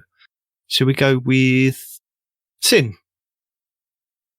Well, I think you will see, like you said, more synergies by having more control over it. Yeah, absolutely. Really, I mean, we know what Void's going to be, right? We have, documents and images showing what the breakdowns of what they're all going to be. So I think what's really going to be the key is what happens in the live game once we see the sandbox day one. Yeah, but it's going to be like Beyond Light when stasis was kind of broken, wasn't it? I remember that. We were all talking about the first week. Stasis was completely broken and there were so many different things that had gone wrong. But I think maybe they might have got a handle on it with Void 3.0, but you never know. It's been around. So, I mean, the hope is they have gotten a handle of it at this point. Gator? God, what are you looking forward to in Void 3.0? And do you think there's going to be a lot of synergies between the two, or between the three classes, not two classes? I don't know, man. All I know is I'm probably going to avoid the Crucible for the first few weeks because it's going to be mayhem in there. God, man. When Stasis first came, it was so annoying. I said before on our show, before Stasis was launched, that nobody was going to like this. No one's going to want to be frozen while a shotgun walks up taps you on the shoulder. I said something similar. I said freezing anybody in PvP is going to be a nightmare. It's nobody wants to be frozen and helpless. Anyway, but now you're going to be suppressed and helpless. Yeah, at least suppressor grenades will be spaced apart. They won't be as. Also, if you're suppressed, you can still shoot your gun. Yeah, you just can't use your abilities. You just have to stand there and take. I think what's going to happen is the really good players in PvP are going to synergize very well. And I think they're going to, until the rest of the community catches up, I think they're going to dominate. I mean, I think you can just end the first part of that sentence is the really good players are still going to be really good. Yeah, I think they're only going to get better. Really good. I think there's going to be, to answer your question, there's going to be a lot more synergy and a lot more team building. I'm looking forward to that part because that'll be fun on clan nights, but I don't know, man. Like I said, I think I'm going to stick to the campaign and get my light built up and then start dipping my toe back into Crucible later. I don't know. We'll see. But you're not looking forward to the fact that there are more synergies that if you do like the campaign and you can synergize with like a Titan and a Warlock to do various different things to get through and make it easier, not, in the campaign sufficiently easy, but yeah. I love the fact that we're going to I love the fact that we're going to be able to spec into these raids and these encounters much more than we can now.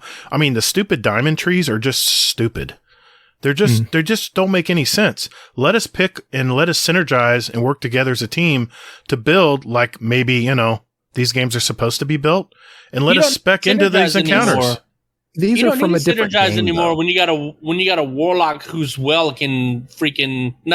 whose rift can disrupt overloads.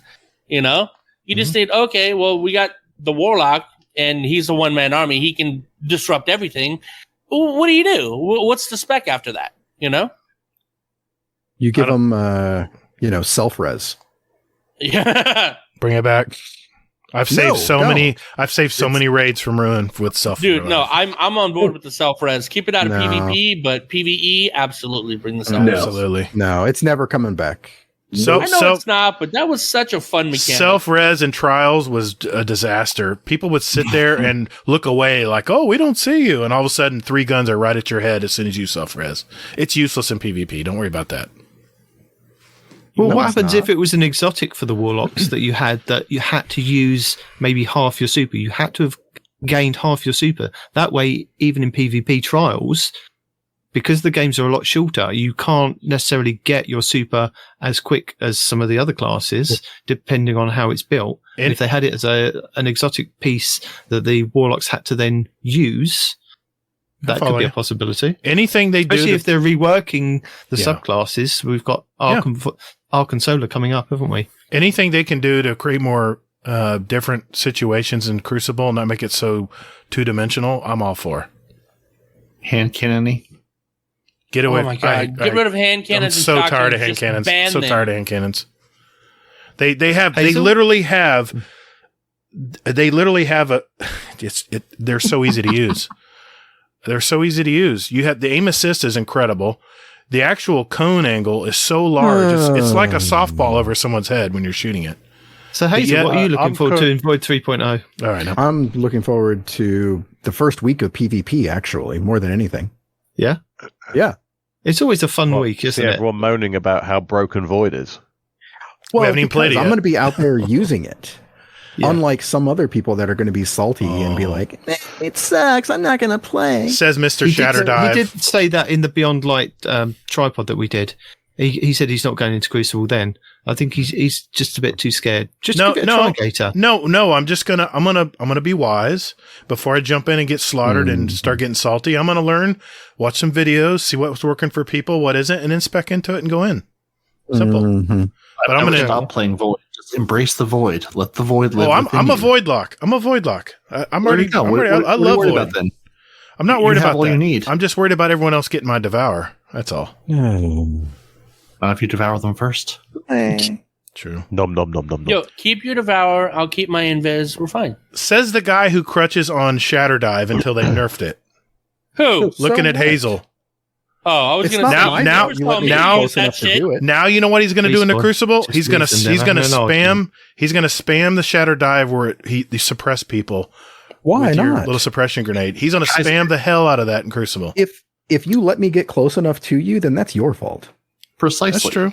And honestly, it's not going to matter because the Warlocks are going to be absolutely ridiculous the first couple of weeks before Bungie goes, oh, we made them superly powerful, and they're going to nerf them into oblivion like they do every time they give the Warlocks something new. I don't know what you're talking about. They'll nerf them before the raid, though. I don't know what you're talking about. They'll nerf them before the raid. Warlocks are fine. There's nothing to see. Move along.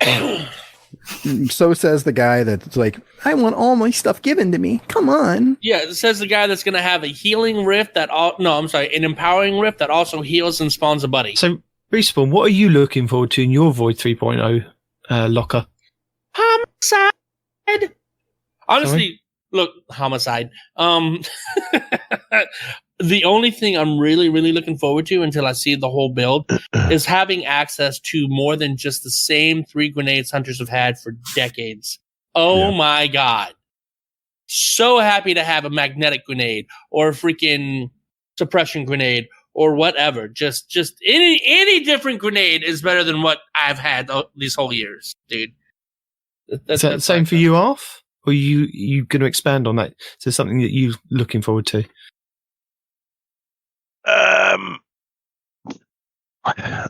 To be fair, I'm going to reserve judgment on it until I've actually used it, and because you can't say what something's going to be. You obviously you can say you're looking forward to something, and as you can tell, I'm probably blagging this a little bit because I wasn't really listening. Fair enough. Sorry, I'm really cold. What you're looking forward to when it comes to Void 3.0 is basically it. I'm quite interested to see how the Devour would work to actually, and the suppression grenades. How are they going to implement them? Because I'm primarily a hunter, so would they implement them and you have maybe a longer, because they're not primarily for a hunter class, you'd have maybe a longer timer for them to recharge? I don't think they specifically said it's going to be on the grenade. It's just going to be part of a build that you can put together with Void 3.0. But if it's on a grenade, maybe like you said, maybe the cooldown's a lot longer for you than it is a Warlock. The only thing I'm not really looking forward to is potentially that longer grind to actually do that, to actually unlock all your fragments and aspects. Oh no, yeah. Sir. No, sir. they said you get. They said it's all unlocked from day one for the seniors. For not seniors, the veterans. For the veterans, you can call us all seniors. We are all seniors here. We're over like 60 years old. Well, Gator the veterans. They specified the veterans will have it all unlocked day one. We don't know about the new lights. What do they confirm as a veteran? You've played before Witch Queen. Like you played D1, I think. You are a veteran. You are a veteran. Anybody that's played D2 from now up to the Witch Queen, you're a veteran. Doesn't matter if you put the game down after the first day of D2. You come back to the game, Witch Queen, you get it. That's it. New Light will get access and they will have to build upon it, but it will be the Void subclass that they're building into, a bit like we had with Beyond Light, where it was Stasis. Well, that does actually make me a lot happier. You will get 95% of the Void subclass aspects and fragments there and then. They did say that there's going to be more to come hidden away in the game. That like they after the raid, there's going to be some after the raid, yeah. Yeah. So there may be some quests doing it, sort of like the master lost sectors. There may be some in there. I don't know. Possible, but for the majority of us, we will have most of it unlocked, ready to go. So yeah. So and maybe the grenade times are going to be longer, like what you're talking about. That's why they put all this emphasis on those grenade recharge mods for the weapons. You know, possibly. Parody, our last Void 3.0, and I know how much you love Void, so I left you to last. Well, I'm not going to wax poetic because I already have, but really, I'm just excited. I look at my classes and I say, I have 4 diamonds to choose. I have 3 sets of those 4 diamonds. Really, of those 4 diamonds, I'm looking at one thing when I'm selecting which one I want to play. And half the time, it's not the super that actually comes with it. I'm just happy to be able to say, let me spec into something I care about versus here's 1 in 4 options that I can choose every time. Yeah. And to no longer be a drunken toddler in stasis with the super. So happy to be able to have a super. You still have to be a drunken toddler in stasis. They haven't fixed that yet. No, but see, I can completely ignore stasis now and just live in my best Void life. You can.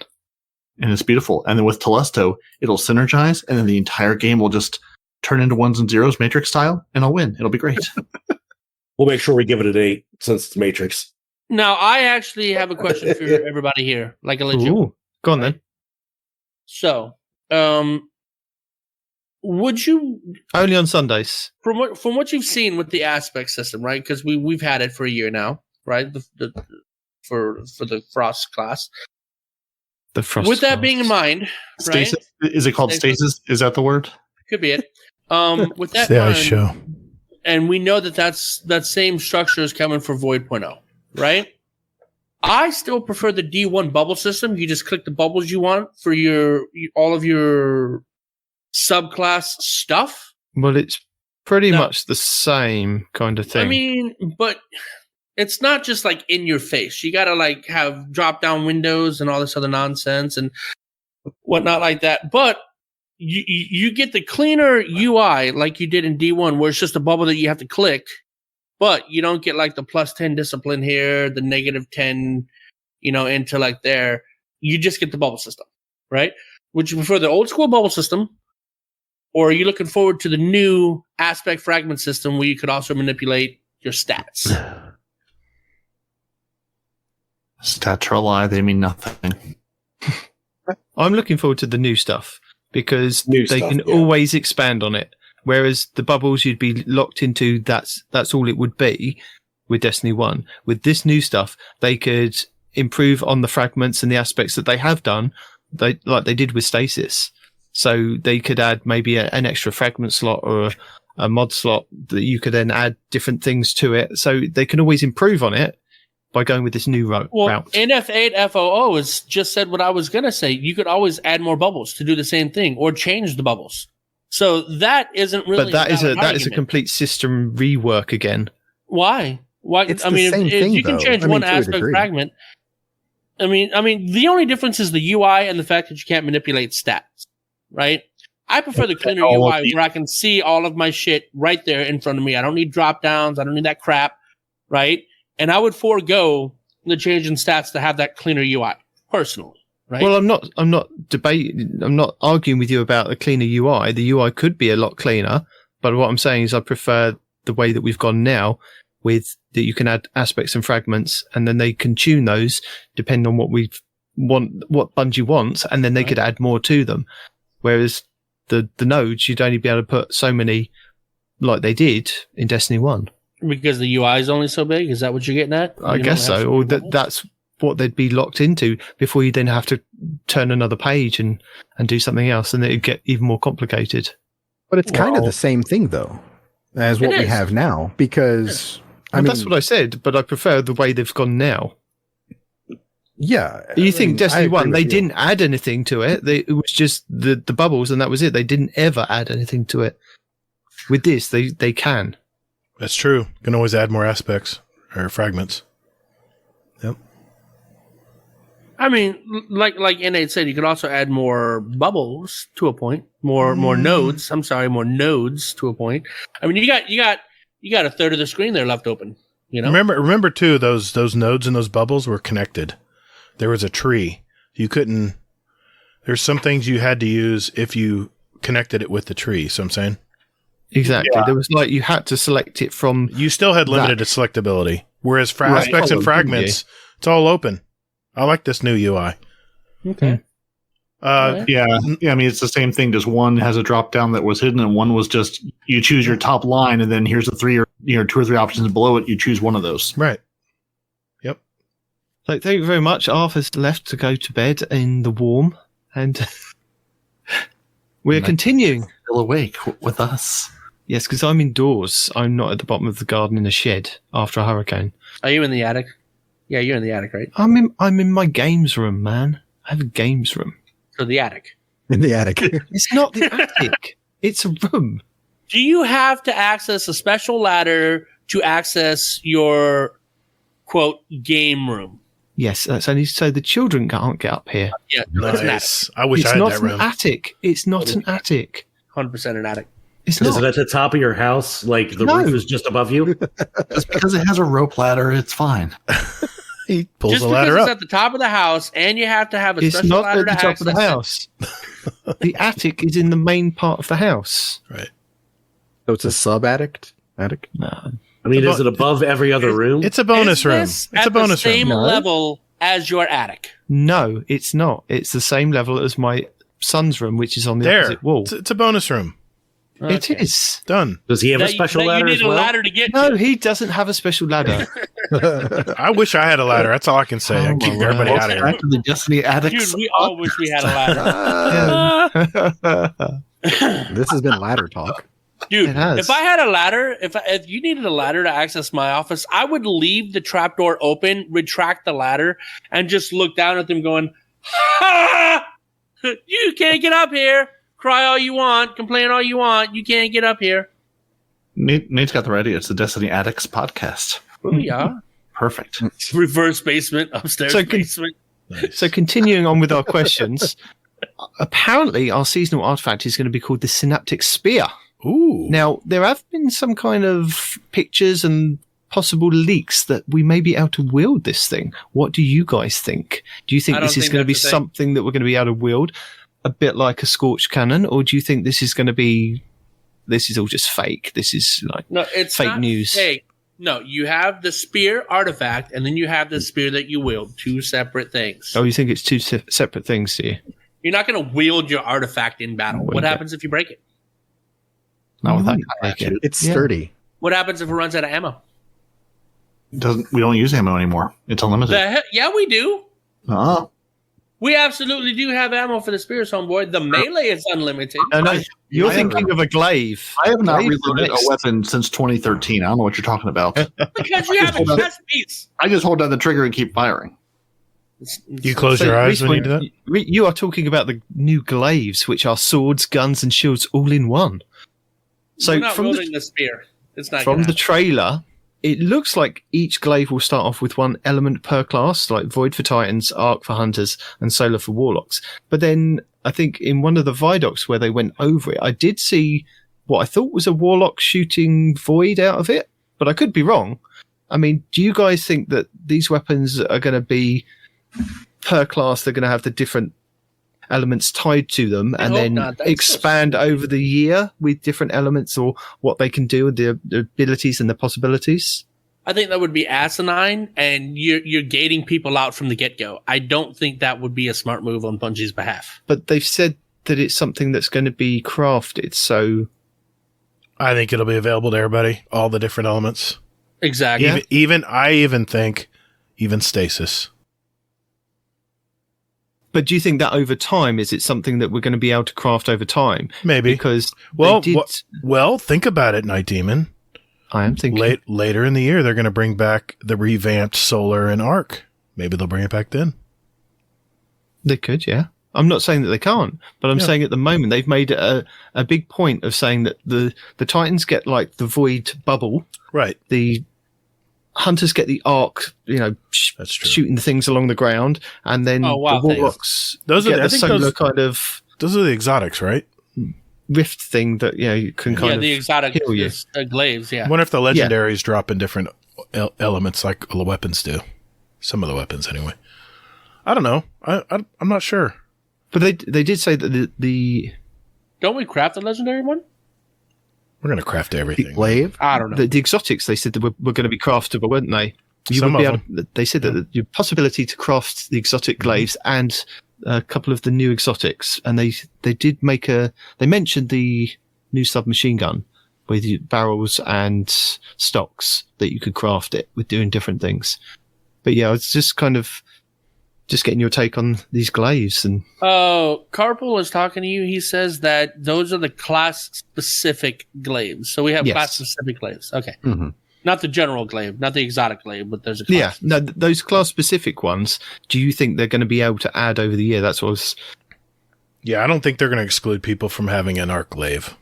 I think somehow they'll tie it in. No. I see what he's saying. I think the class-specific ones are going to be locked, right? Because in past Destiny experiences, when we have something that is class-specific, whether it be a sword in Destiny 2 or in Destiny 1, Warlocks had a scout rifle, Hunters had a sniper rifle, Titans had a shotgun, Okay. right? They were class-specific I see weapons, that, and you yeah. could not change them. I remember right? that. Yep. Yeah, I think the class-specific glaives might stay the way they are, because you might get different perks with it, but you still get different legendary ones, and you get your exotic one to choose I'm from. just thinking of my buddy Larman Kentucky, who has 100% time in Titan only when he got his thing back. Ooh, Yeah. that is respectable and terrifying. Mm-hmm. I'm just thinking of him. He's not going to be able to get the other elements if that's the case. No, I think that they'll bring one back with each, as they like, I just think they're going to bring like something different with each one. So, I'm sure that the solar one, well, I was going to say the solar one will probably heal somebody or give an overshield to a Titan, maybe something like that. Well, the Warlock one does, doesn't it? It sends out the little arc buddies. So they've Yeah. got kind of the solar element. So each one's got a different element tied to them for now. But whether there'll be other elements coming later on that you can then just craft and just switch like you can with the hard light, where you just switch it over and it's a different element and then it does the different thing for each class. I think that's what's going to happen. But I was just seeing if you guys were thinking that as well. I'm thinking I'm going to run around with multiple buddies as a warlock all season. Oh my god, no! I'm going to be my own fire team. You can have your glaive. You can have your no time to explain. Trials You can is have your gonna be rift buddies. So bad. Uh-huh. Yeah. You don't even play trials that much. I'm going to 4v1 you alone. We got this. Right? You're gonna be like that. The 4-armed. What was his name in Mortal Kombat? Goro. Goro. Yeah. See you coming with all these different weapons in your hand, and the little buddies to help you. Exactly. The fact No, that but they you cut need at animations least for them to interact. you need at least 2 warlocks for your build to work out, right? Because one's got to be void to get the void buddy. The other one's going to be arc the arc Yeah, buddy. yeah. Right. Okay. Good. Yep. Yeah, need to. At least the one warlock by himself can't get 2 Don't worry. buddies. I'll be behind Parody with the Void. He can bring the arc. Yeah. Not until I get my no time to explain that with my second buddy, and then we're good. Mhm. Oh my god. So says the guy. So says the guy that says that I crutch on, stasis and shatter dive. I just and said I'm a he Void had- Lock. I'm a and Void he Lock. needs to have, child Yes, of have the buddies. old gods, Yeah. and Yeah, bring it. Give Yeah, it to me. see? Give it to No me. time to Listen to- explain. Give it Arc to me. buddies. Oh, I forgot about the no time. There we go. Perfect. Yeah, 3 see- arc buddies. see- 3 buddies. completely normal, completely legit. Yeah. Not I think that's you'd be able not to kill cheesy anybody at with the all. no time to explain with 2 buddies floating around. Oh wait, Yeah. you also need a rift too to keep you alive longer. Yeah, throw it in. I'll take it. Throw it in. Yeah, and I know. Oh, would you look? Your new rift empowers and heals. What the fuck? That's an exotic. That's an exotic respawn. Wait till you see what it does to the Telesto. I'm sorry. It's still Don't get him started, Parody. Don't get him started. Let him find out in Crucible next season. No. I mean, I'm not saying that we're almost at 100 days since Telesto has broken the game, but we are terrifyingly close. We are at 99 days and 19 since Telesto has broken the game last. It's just waiting at this point. It's not going to be a factor. I only have 42,000 kills with Telesto, so don't worry about it. That's it. Come on. Well, it wasn't a factor when we 1v1'd him either. So What are you talking about? Hunters have an OP blink and the double standards are nuts. We get a blink once every 20 seconds. Talk to chat over there. Sorry. Yeah, I was just going to say. Those are, Respawn has multiple personalities. I'm at He the hasn't hotel. figured I don't out- have the buttons that mute you guys. I'm sorry. We have chat. We have I don't we have have people in the chat here too. We're trying to talk to. So Oh dear. So we'll go around the Chat's table. What is one thing that you are looking forward to yes, in the Witch Virgin. Queen? Paroti, we'll go to you first. I mean, the Void rework. I'm really excited, and the Gambit changes. You can't have 2. One or the other. You can only pick one. And I'm going with Gambit. My beloved Okay. Gambit changes. Respawn, what are you looking forward to, sir? I'm actually looking forward to Gambit changes too. Ew. Copycat. well, Sin? It's Firefight and Destiny. What's not to love? I really am looking forward to the new raid for sure. We've been stuck with these raids for so long. It's time for something new. Fair enough. Gator? well, I can't pick Gambit now, even though it's one of my favorite modes. You can pick Gambit. No. I'm You just can going to turn say the Gambit no. over there. We're I'm voting gonna here, dude. no. I'm going to say what I Respect. originally said last week, and I'm going to say weapon crafting because I'm going to be busy on that. That's good too. That's good too. You can't have that. You chose Gambit. No, I'm still going No, with Gambit, no. but he's got a good answer. No, I'm saying he's got a good answer. I You could've love chosen these that. Gambit changes. I'm excited. And you can't pick Gambit. You've already picked your weapon stuff. Hazel? Sorry. I'm gonna go with Void 3.0, Of course you are. not Gambit. Of course you're going to pick Void 2.0. Yeah, shocked. because I'm going to shatter dive and poop out a suppressor grenade on your head. I can't kill people by myself. I need to have a buddy. All right. Sorry, Night Demon. This is normal for us. This is normal for us. I need 2 buddies because I really for you can't Warlock kill people. mains out there, if you have an active buddy and somebody suppresses you, does your buddy go away? I don't know. Never tried that. I know Zaniac is a good warlock. He always throws buddies up when we're playing Crucible, but I'm a Voidlock, man. I don't carry buddies. When was the Unless- last time you saw like You suppressor? don't carry buddies. Yet. That's true. I will try everything. I'll see what I like. Oh yeah. And I'll use Devour with it too. So when I kill you, You're going to be an equal opportunity offender. Absolutely. Anytime I can annoy anybody in Crucible, I'm going to do whenever it. you talk, dude. You're so loud and dominating whenever you say something. I'm just saying. He embodies the Titan, a magical Titan. I play all three, but I'm Gator's feet pick, I think, is the one. I don't know. I think that was. Yeah, that's him. Yep. He's a Titan. By the way, the true name is Sin. Not if you couldn't tell that by the icon.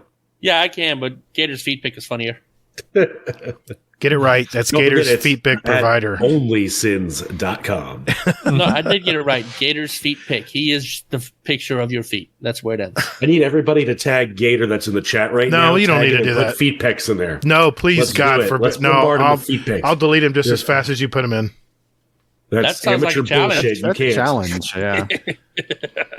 How So fast do you speaking- guys send him feet pics? No. Speaking about Gambit, Yes. we have several thousand changes with Gambit 6.0. I think Damn, we're not up to us. 6.0. Don't put it in the general chat. Parody, would you like to tell us what is happening with our beloved Gambit? What's going to entice us to go in there more often and play and enjoy it Ammo! next season? Ammo! Nothing. Because they broke some things and they fixed some things. Okay. Well, first off, they called it the Horde mode, which we all knew that it was. They Well, they gave you did a cross it freelance. out. Yeah. Well, I mean, for Horde mode, firefight mode, it's basically the same thing. I mean, they gave you a freelance if you want to go in and not, get 4 stacks of people. That's the best change right there. That is the best change. Sorry. They had a respawn. He'll be there on all the fronts now. You no longer have to be with respawn in one place. You can now respawn all across the map at different places, so the invader can't just farm you every time you go back in. When you kill people, this is what I really like. When you kill people, both invaders and people on the map, they drop motes, half the motes that you can then pick up.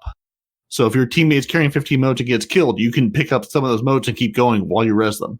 Those motes aren't just gone forever.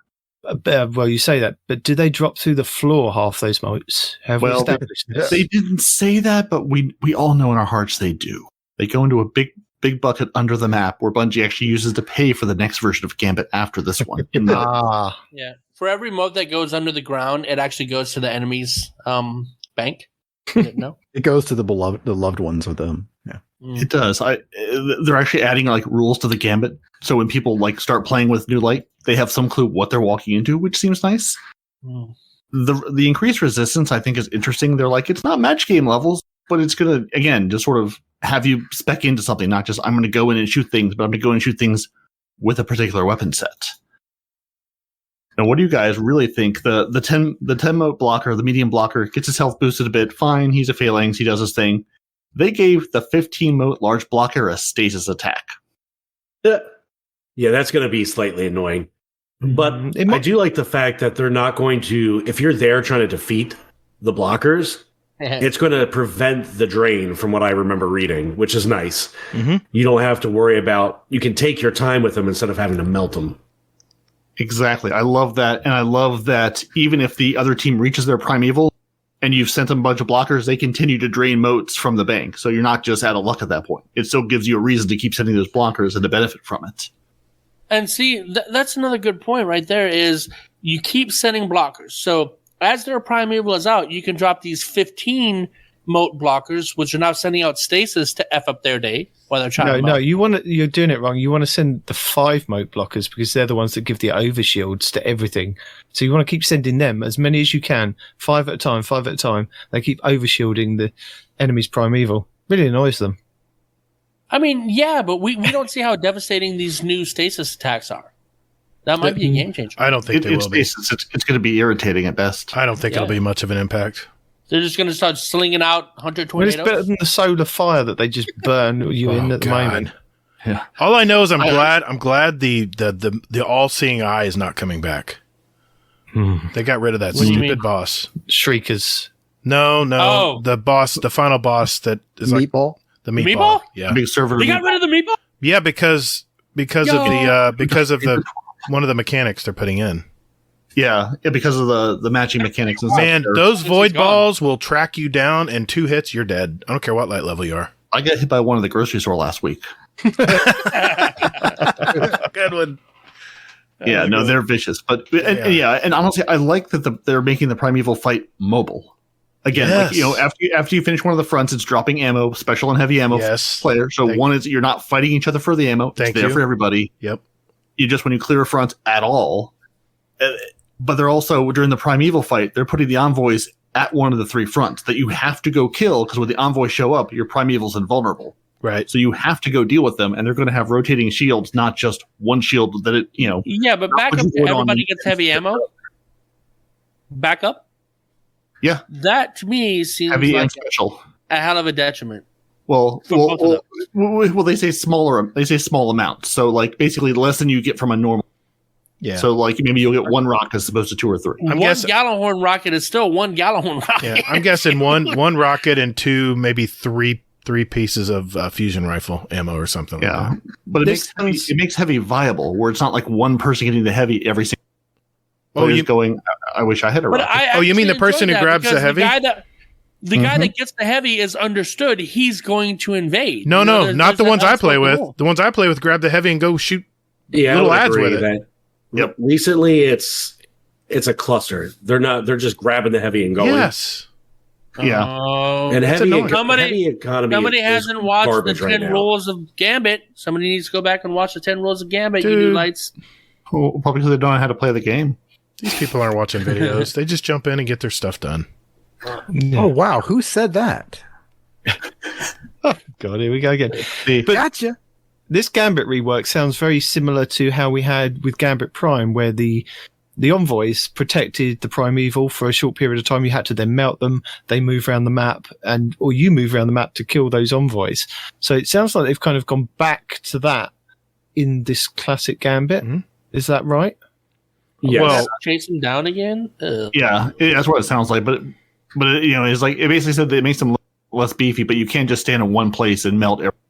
Right. Which and that sort of goes with, you know, what Budgie was saying about the timing of this in the primeval stacks. They're saying, you know, basically in 3 rounds it'll be about the same. In your first 2 rounds, it should be harder to kill things, probably in part because you have to run around the map killing the envoys, not just standing in one place, throwing your rift or throwing your well in your bubble down and just going to town. You have to be a little mobile. And they also said when those second set of envoys come in, they put a shield over the so you can't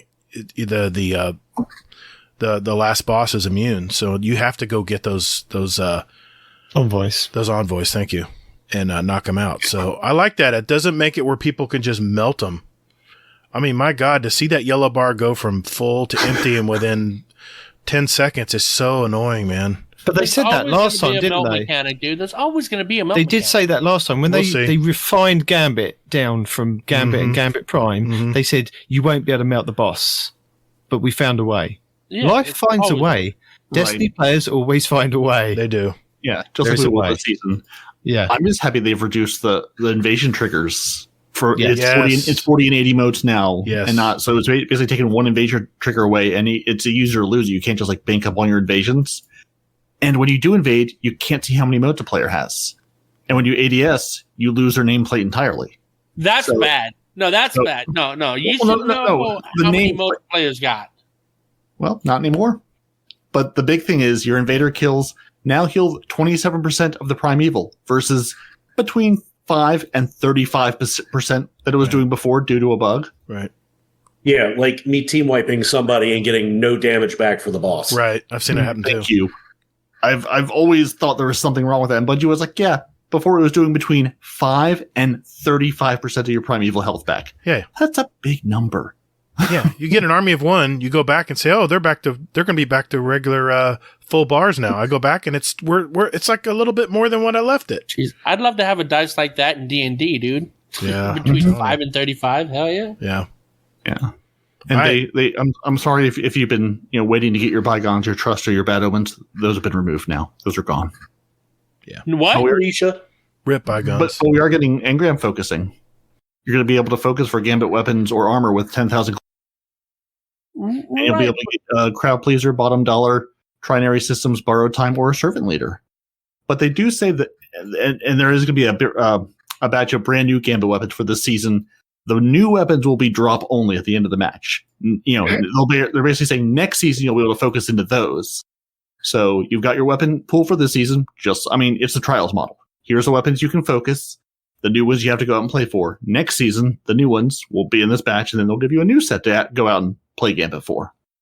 And Night Demon, if you're still hunting your Furtive Ghost Shell, or your Primeval Servitor Cosmetics, or your older Gambit shaders, or maybe that Gambit Memento for the weapon crafting, those are all going to be end-of-match drops now. Just randomly to the match. Go playing Gambit, receive things. I have them. Well, good. I'd be disappointed if you didn't. When you said armor, does that mean the prime armor is coming back? The invader? No. No.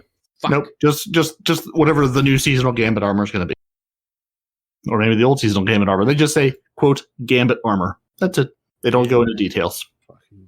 And there's Gambit Labs, which they'll bring out, forget for 18 months, and then bring it back again if their labs. No, we're sticking with labs now. Everything's labs. We decided labs are good now. We're going to remember they exist. Well, they've remembered now so far with Trials Labs, and they're going to bring that back, aren't they? But I'm looking forward to Gambit Labs to see what they can add to that. Are you also looking forward to them reducing all the bounty kills later on from your weapon kills from 25 to 15, your melee and grenades from 25 down to 5? Yes. And super kills from 15 to 10. So making all those much more obtainable. And not at the start, but they say during the season. They're basically going to be tweaking the bounty numbers, partially because of all the weapon reworks and things, and partially just the way the game is now. And they're going to bring in new bounties next season. And throughout the year, they're going to be adding specific bounties for Light 3.0. So give you all the more reason to go play Void and do things with your Void class, which will be sort of interesting. So, Night Demon, are you most excited about the Invasion Swap or the Moat Thief in the Gambit Labs? So the Invasion Swap is during the Moats phase. Instead of opening your own portal, you're opening the other team's portal. So Bungie expects us to sort of shake up the meta about how and when you deposit and invade, because you're now opening the other team's door. And in Moat Thief, your normal moat drain comes from having 2 blockers is disabled, and instead, every second the invader is invading, 1 moat drains directly from their bank to your bank by just going in there and standing there. So you could go in there, pop your bubble, stand in a corner, and just drain moats that way. That is disgusting. No, I think it's a good way of mixing up the modes and giving us something different. I mean, we've had technically the same Gambit for the last 3 years, 4 years. So that's why they Something removed like the whole you can't see how many moats somebody has, because you're just going to go in there and you're going to stand there. You're going to hide. You're going to drain, you're there for 30 seconds, 30 moats, right? WTF, man. That is... They don't come hunt you down. That's cancer. Again, that's another twist on the Gambit Prime, that you could go in there as an invader and you could stand on their bank and drain the moats from their bank. And my favorite thing was to pop a bubble and just sit there in the bubble, because they wouldn't come near you, because they'd be like, well, we might lose our moats if we come near you. But I'm not going to go there because I'm losing moats. But see, that makes more sense. Like when I was the invader, right? Whenever I would go in with a full set of armor, just me existing locked their bank until they killed me. Right? Yeah, that's what I was talking about. It didn't drain their bank. It just locked it, so they can't. No, it did. It did. If you went next to the bank, it would drain moats from the bank. Oh yeah, it would totally drain. I don't remember it draining. And that's because you didn't get close enough. See, Titans with our bubbles, we just went up, put our bubble down, stood there. Hang on next to the bank, it would totally drain. But as the invader, you can also go in and steal moats. That whole moat dropping thing, every time you get a kill, you could kill a team and just scoop up their moats and bring them back with you to put in your own bank. Yeah. So they're going to hide the number from you, so it's a little more risk and reward going, who do I hunt down? But as you hunt down anybody with moats, you're going to get a reward from it. Whereas before, it's just you got the kill and that's it. You can also pick up the enemy's moats that they get from the kills of the Taken or whatever they're killing in their arena as well, can't you? You can pick up whatever they're dropping. So I need you to explain this to me, because I know I'm not the only one that didn't get it. What is the point in opening up your enemy's portal? To see if Gambit Labs. It's Gambit Labs. It's an experiment. They're just going to try it to see how it works. Yeah. I get that. But I'm trying to find the logic in it. Why would you use your mode? You've been here for how many years and you're trying to find the logic in what Bungie are doing? I mean, I'm never giving up hope, dude. There's got to be logic there somewhere. The biggest part of the invasion is you don't really know when it's going to happen necessarily. If you can say, I'm going to bank these, and I'm going to wait, and I'm going to see who comes through, and I've got my heavy ammo locked and loaded, and you know when they're coming, you can put a stop to them easier. It's going to shift, or I should say, it could shift the way people play it. If you know when if you open their portal, would you burn one of their uses? That's what it sounds like. I mean, you only get the 2 uses, and it's you wouldn't open up your own. You'd be opening. I see up the theirs. advantage of this because at the moment, when you're banking and you're trying to open your own portal, and then you go and invade them, that's really disheartening for the other team. That team who's sending the invader is already up like 50 motes, and they're sending somebody over to then kill your whole team. Where it's the boots on the opposite foot, they're banking. And they could potentially send over a complete killer who would then wipe out you guys again, steal all the motes that they pick up, then go back, and then the roles are reversed. So I see this as a good thing. It's a good twist on the game. I only see this as Bungie helping people that are ahead troll the other guys. Because A, you open up the portal to have them come through and you kill them, disheartening them even further. Or B, you open up their portal, they don't pay attention, and they've burned one of their portal uses, and now you don't have to worry about them invading, and you're already ahead. This just sounds like a troll mechanic for people that are ahead. Well, it's labs. We're going to trial it. I guess. Whatever. Any more for any more parody? Nope, that's it. I've talked enough about Gambit. I'll just say I love all the changes they're making, and we'll see about the lab thing. We'll see about those, the moat thief and all that. I don't know. We'll have to see. Well, that was one of my questions to you guys. Do you think that this is what the game mode needed? Do you think it needed labs? Do you think it needed a rework in a way that, is it going to get people to go and play just to get their golf balls, their ascendant shards, or whatever it is, or their seasonal weapon and ornament, and then get out? Or is it going to entice them to stay longer and play longer, especially now we have the labs with different modes, a bit like they did with Trials? Or is it going to go the same way as Trials, that, it's fruitful for a month or two and then suddenly the population dies down to, the tryhards? What do you guys think? I think Gambit is a special breed of player that plays Gambit.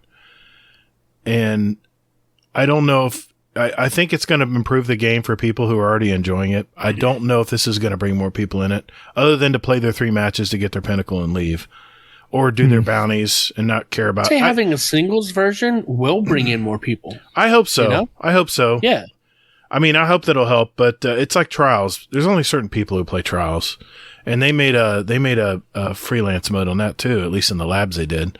And I enjoyed it that week, those few weeks when they did it, but I just generally don't play Trials. So I think people are pretty much set on what they like to play. I'm guessing a 10% bump in players numbers for Gambit. I don't think it'll be much else than that. But I love the changes. I mean, as a Gambit player, we have our Gambit crew. It runs every Wednesday night. Well, used to get our gilded stuff. And, we have so much fun doing it with a group. It's so much fun. Sin, what do you reckon? Are you a Gambiteer? I did play quite a bit of it this season. Probably a little bit more than I really wanted to. Players is the thing to do. You can Yeah. This Respawn saying that's the way. What? Respawn, we're not on separate tracks, so you're going to be everything's we're not? going to be live, and it's live and uncut. Yeah. But I do like the changes that they're going to make. I think it's going to bring a little bit more life to it. Regardless about separating the pools, right? You get your team stat, you got your teams, you got your solo playlist. Regardless of separating the stacks like that, I think the changes are interesting. It's never fun to be behind and then you go up against another team, they melt their boss. The ammo economy is going to be huge. There have been times I've run into matches where you get very, very little heavy ammo and you're all fighting over that one spawn of heavy ammo. Ultimately, like we said earlier, you get that one person that doesn't invade with it. And then it's just like, well, okay, I'll go invade, but I don't have any ammo. Let's see how well this is going to turn out.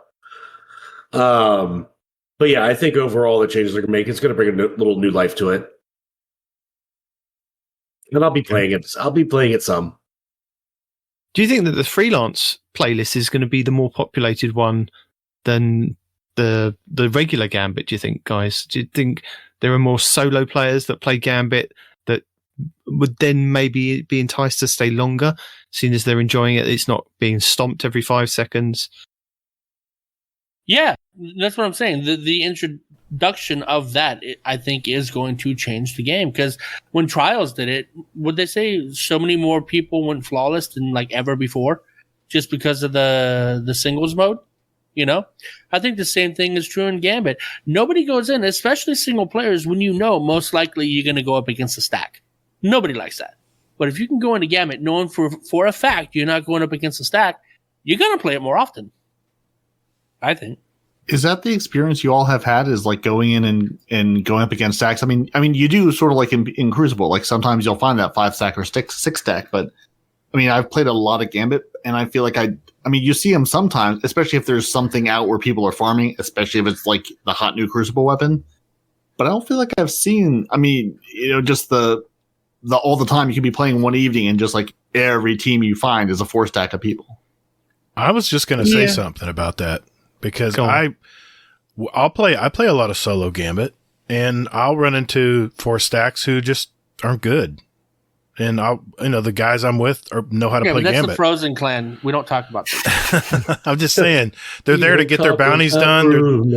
They're there to BS and have fun and get their bounties done and get their 3 games done and out of there. And then there's teams that you just know right away. When you got 6 or 7 blockers and you can't get rid of them quick enough. Then you're already in trouble. Oh, yeah. Do you find that one of the most frustrating things about the game is that the bounties do kind of impede how other players play the game and how you play the game sometimes? Is that go in and get like 15 sniper rifle kills? You're like, why? Why would I want... This game mode isn't enjoyable if I have to fight my teammates to get 15 kills with a sniper rifle, things like that. It's just like, and sometimes like the Iron Banner ones, it's like make sure that you get changing that to team based like Iron Banner does. Nope, it's individual. No, really, and you have to get the final blow. It doesn't count. Yeah, things like that really frustrate me. It's just like I don't mind bounties that are kind of like you said, a team base that maybe get like 20 kills as a team as snipers, which is fine because you could you might not even be rocking a sniper, but somebody on your team is doing all the sniper kills and it gets it done. Things like that are a lot better than just some of these ones where you have to be selfish in the game mode, which then cause issues. I mean, you're probably the same, Gator. When it comes to doing strike specific bounties, I will go in, load up the Nightfall, put it on the lowest high setting that I can that sends me in solo to go and do those bounties and then get out. You know, if it's a public area, I'll go to the public area or the the lost sector in that pit and use it, and get that sorted and then come out. It takes me like 10 minutes. Sometimes I even pick up the ones from Banshee so I can double up on the weapons. Otherwise, if you're going in strikes and causing issues for or Nightfalls causing issues with other team members, it doesn't help. So they made it there's nothing like having to bring a sniper rifle in instead of a fusion rifle, because so now you can't use your special artifact mod, right, to melt stuff. And you hit a yellow bar in the head, it's got a fraction of health left, and then one of your teammates comes by and pops it and just melees it because they have a melee bounty, and you're like, I give up, So when I see stuff like that, it's not pro towards the style I like to play in Gambit. I just get rid of it. I just get rid of it and buy another one. I just cycle it back through. In that instance, why not just shoot the red bars with the sniper? One shot, boom, done. Have you seen? There's not many red bars left in Gambit. No, there's a very few of them, and I think it goes across all game modes, isn't it? Yeah. It's quite a frustration trying to do your bounties if you are trying to do bounties because you could impede the team, and it's the same with Iron Banner. If you're trying to do the Iron Banner bounties, and you have to be quite selfish. Ability kills. I mean, I know they've kind of the ability kills. It's just murder. Nearly killed me this last week on the Hunter, and I was like, I had a point. I swapped. I had a .46 last night because all I would do is run at somebody and stick them with a fusion grenade because I had to get those stupid grenade kills, and then they wouldn't kill them. Now you feel our pain. Our abilities don't kill shit. They're terrible. They do. I had to swap to Arc on my Hunter, put on Liar's Handshake. I was punching people. I was dodging. I was punching. That's all I did to 10 games just to get that bounty out of the way. And then it moved up 1%. I got a quad kill on my Nova Bomb and it went up 1%. I'm like, what the hell? 1%? I said, that's it. I'm getting rid of this damn bounty. This is driving me crazy. And Zan's like, no, stay the course. Get it done. You're at 51%. You're already past the halfway mark. I played all night, Night Demon, all night on one character and finally got the bounty done. No, at 1:30. Those things shouldn't be in the game, or if they are in the game, make it easier. Yeah. It's just because I want to get past that bounty and then continue to play the game mode and enjoy playing the game mode. Yep. And I just wondered if you guys had the same kind of frustration. It'll probably be easier next time around. You know? I have a thought. What if you didn't have to worry about like competing with people for bounties? And what if you could just play the game mode and just do that? Hold on. Hold on. Bounties aren't life, right? What? I don't know. That's kind of a blasphemous thing, I guess, in my company that I'm with. How you get like the I'll tell you what. If Bungie reworked it that bounties didn't matter, and me just playing the game and accruing XP that way was the same as picking up bounties, then yeah, sure, fine, we'll go with that. But they've put it in the game as a mechanic, but they've made it difficult for people to play the game mode and get the bounties done and enjoy the game mode at the same time. So if they could do that, then yes, I'm all for it. Well, I mean, that's the thing, is that's the reason why I don't do bounties. Because I just get in, you can fuck off with that. In the case of Iron Banner, though, that's also a way to get a guaranteed weapon and guaranteed 25 or 50 coins. I can't remember how many. Hazel, have you ever thought about abandoning him and coming over to our show? Oh, what are you doing? We wouldn't give you this kind of abuse. What are you doing? Oh, I'm sorry. He already I'm has offering him an olive branch. Yeah, an olive branch because it looks like you're beating. To be clear, Respawn would absolutely abuse him. I mean, and honestly, listen to the three of us. There's plenty of abuse to go around. It would be a different kind of abuse. Wait a minute. 1 week, what I would like to do is switch with Respawn, and I want to hear a Respawn and Gator episode. Oh, that'd be it would be the least informative episode of my life. It'd be a disaster. It'd be so many wormholes. Podcasting ever. Yeah, but hey, now wait a minute. Fun. Wait a minute now, Night Demon. He throws abuse my way too. Have you listened to our podcast? Honestly, I haven't seen that tonight. Okay. I've seen you picking on him quite a lot. Oh, and he hasn't picked on me. Okay. Not that I've from what heard, I've seen. no. No. All right. Even a little bit. Nope. Okay. All right. Nope, you're the bully tonight. Hazel's the innocent bystander. No. There's a first time for everything. I tried. Yep. Tonight, I will not cry myself to sleep. Thank you. Oh dear. Don't buy into this. That's an act. In DC traffic. So apparently, Just nightmares. apparently there's some trials things that are happening next season. Whoa. Yeah, the summoners coming back. That's all you need to know. all you Farm need your to summoners. You Literally. love that damn gun. Yeah, dude. I mean, what the F? It's an amazing gun. That's It's all an they. There. They didn't even say that in the 12, did they? They just basically said we're still going to be doing labs. So, capture zones and freelance weekends are still going to be up in the rotation. And then you can possibly vote on maps that you want to see. They're going to be sending out surveys. That's not a bad mode. That's not a bad thing. No. Voting maps. And then they're going to have some adept reward changes coming in season 17. So not this season coming up, the one after that. So I'm going to be sure to get my adept trials gear, and I don't care. So what are you? Have you guys played trials in this last season when they did change it? Did you enjoy it? Did you enjoy the different modes that we had, the freelance version? And are you going to continue to jump in next season with what they changed? What do you think, Hazel? Oh, I have been in trials so much. I haven't even done actual regular Crucible. Okay. I've only been doing trials. And you've enjoyed it this season? Oh, hell yeah. I've loved, even getting stomped 5-0 and everything like that. It's still been fun. It's still been rewarding and everything like that. So, I like it. Have you tried solo or did you just go in with groups? I've done the solo one. I only did the solo one. I want to say the first week that they did it, when they didn't have any matchmaking for it. And it was just random people getting thrown together. Mm-hmm. And that was a horrible experience for me because So what I would do then is I would go in and I would join like the regular trials, and then I would be put with a 2-stack. Yeah. And it's like, okay, I can do this, I can, and I mean, and that's just it, is that I had better luck with 2-stacks than I did, with 2 random ass people going, like they literally, they would just split up and go in opposite directions. And I'm like, oh, great. Okay. Could be just me Did in you a minute. manage to get a flawless though this season? No, I have not. Okay.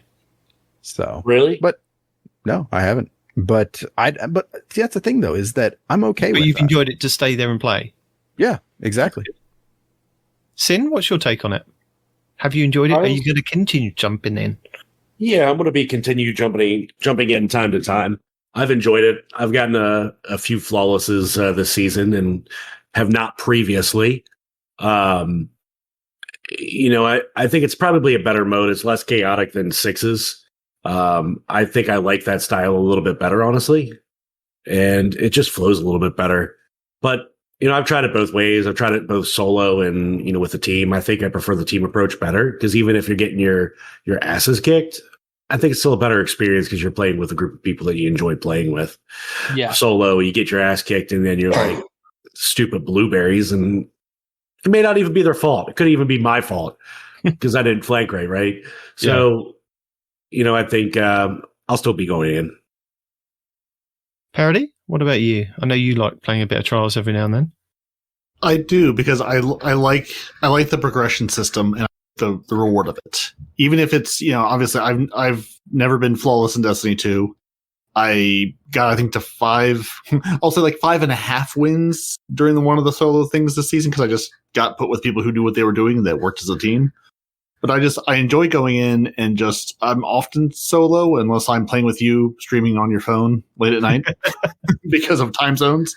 But yeah, I just love that there's a progression system I can go. And again, I can focus weapons. If I couldn't focus weapons, I would be a lot less interested to just go in and farm for, random armor drops or random things dropping. The fact that I can say, I want a bunch of messengers, I want a bunch of SMGs. Like I've sort of picked a week and said, I'm going to farm for these things and then hold on to the engrams and, wait till something else comes up or to use them for something, another gun. I like the engram focusing, and I'm really excited to be able to continue to do that. And that they've finally changed the loot pool up after 6 long months of the same weapon. It's in there.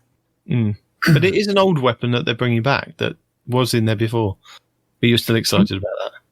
I am, because I've got one and I want more than one. And that first one took me like, the hour, I would play about an hour and a half to get that one bounty done that give you, the reward of the week. And that's all would go in and play. It would be like an hour and a half of suffering, and you get that one reward, and then tokens you couldn't use because you never went flawless. So, I'm happy to go hit my head against a wall in exchange for something. Respawn? Well, Trials, just like any form of PvP, I will not do alone. If I can get a buddy, if I can get a team, yeah, I'll participate in all that stuff. Most likely with Micah, because Micah's coming back this season. So probably a lot of PvP, but I won't do it solo. Absolutely not. The rewards aren't enticing you back. Not for the solo mode. Absolutely not. There's other weapons, other game modes that'll maybe not be as good, but good enough. Gator?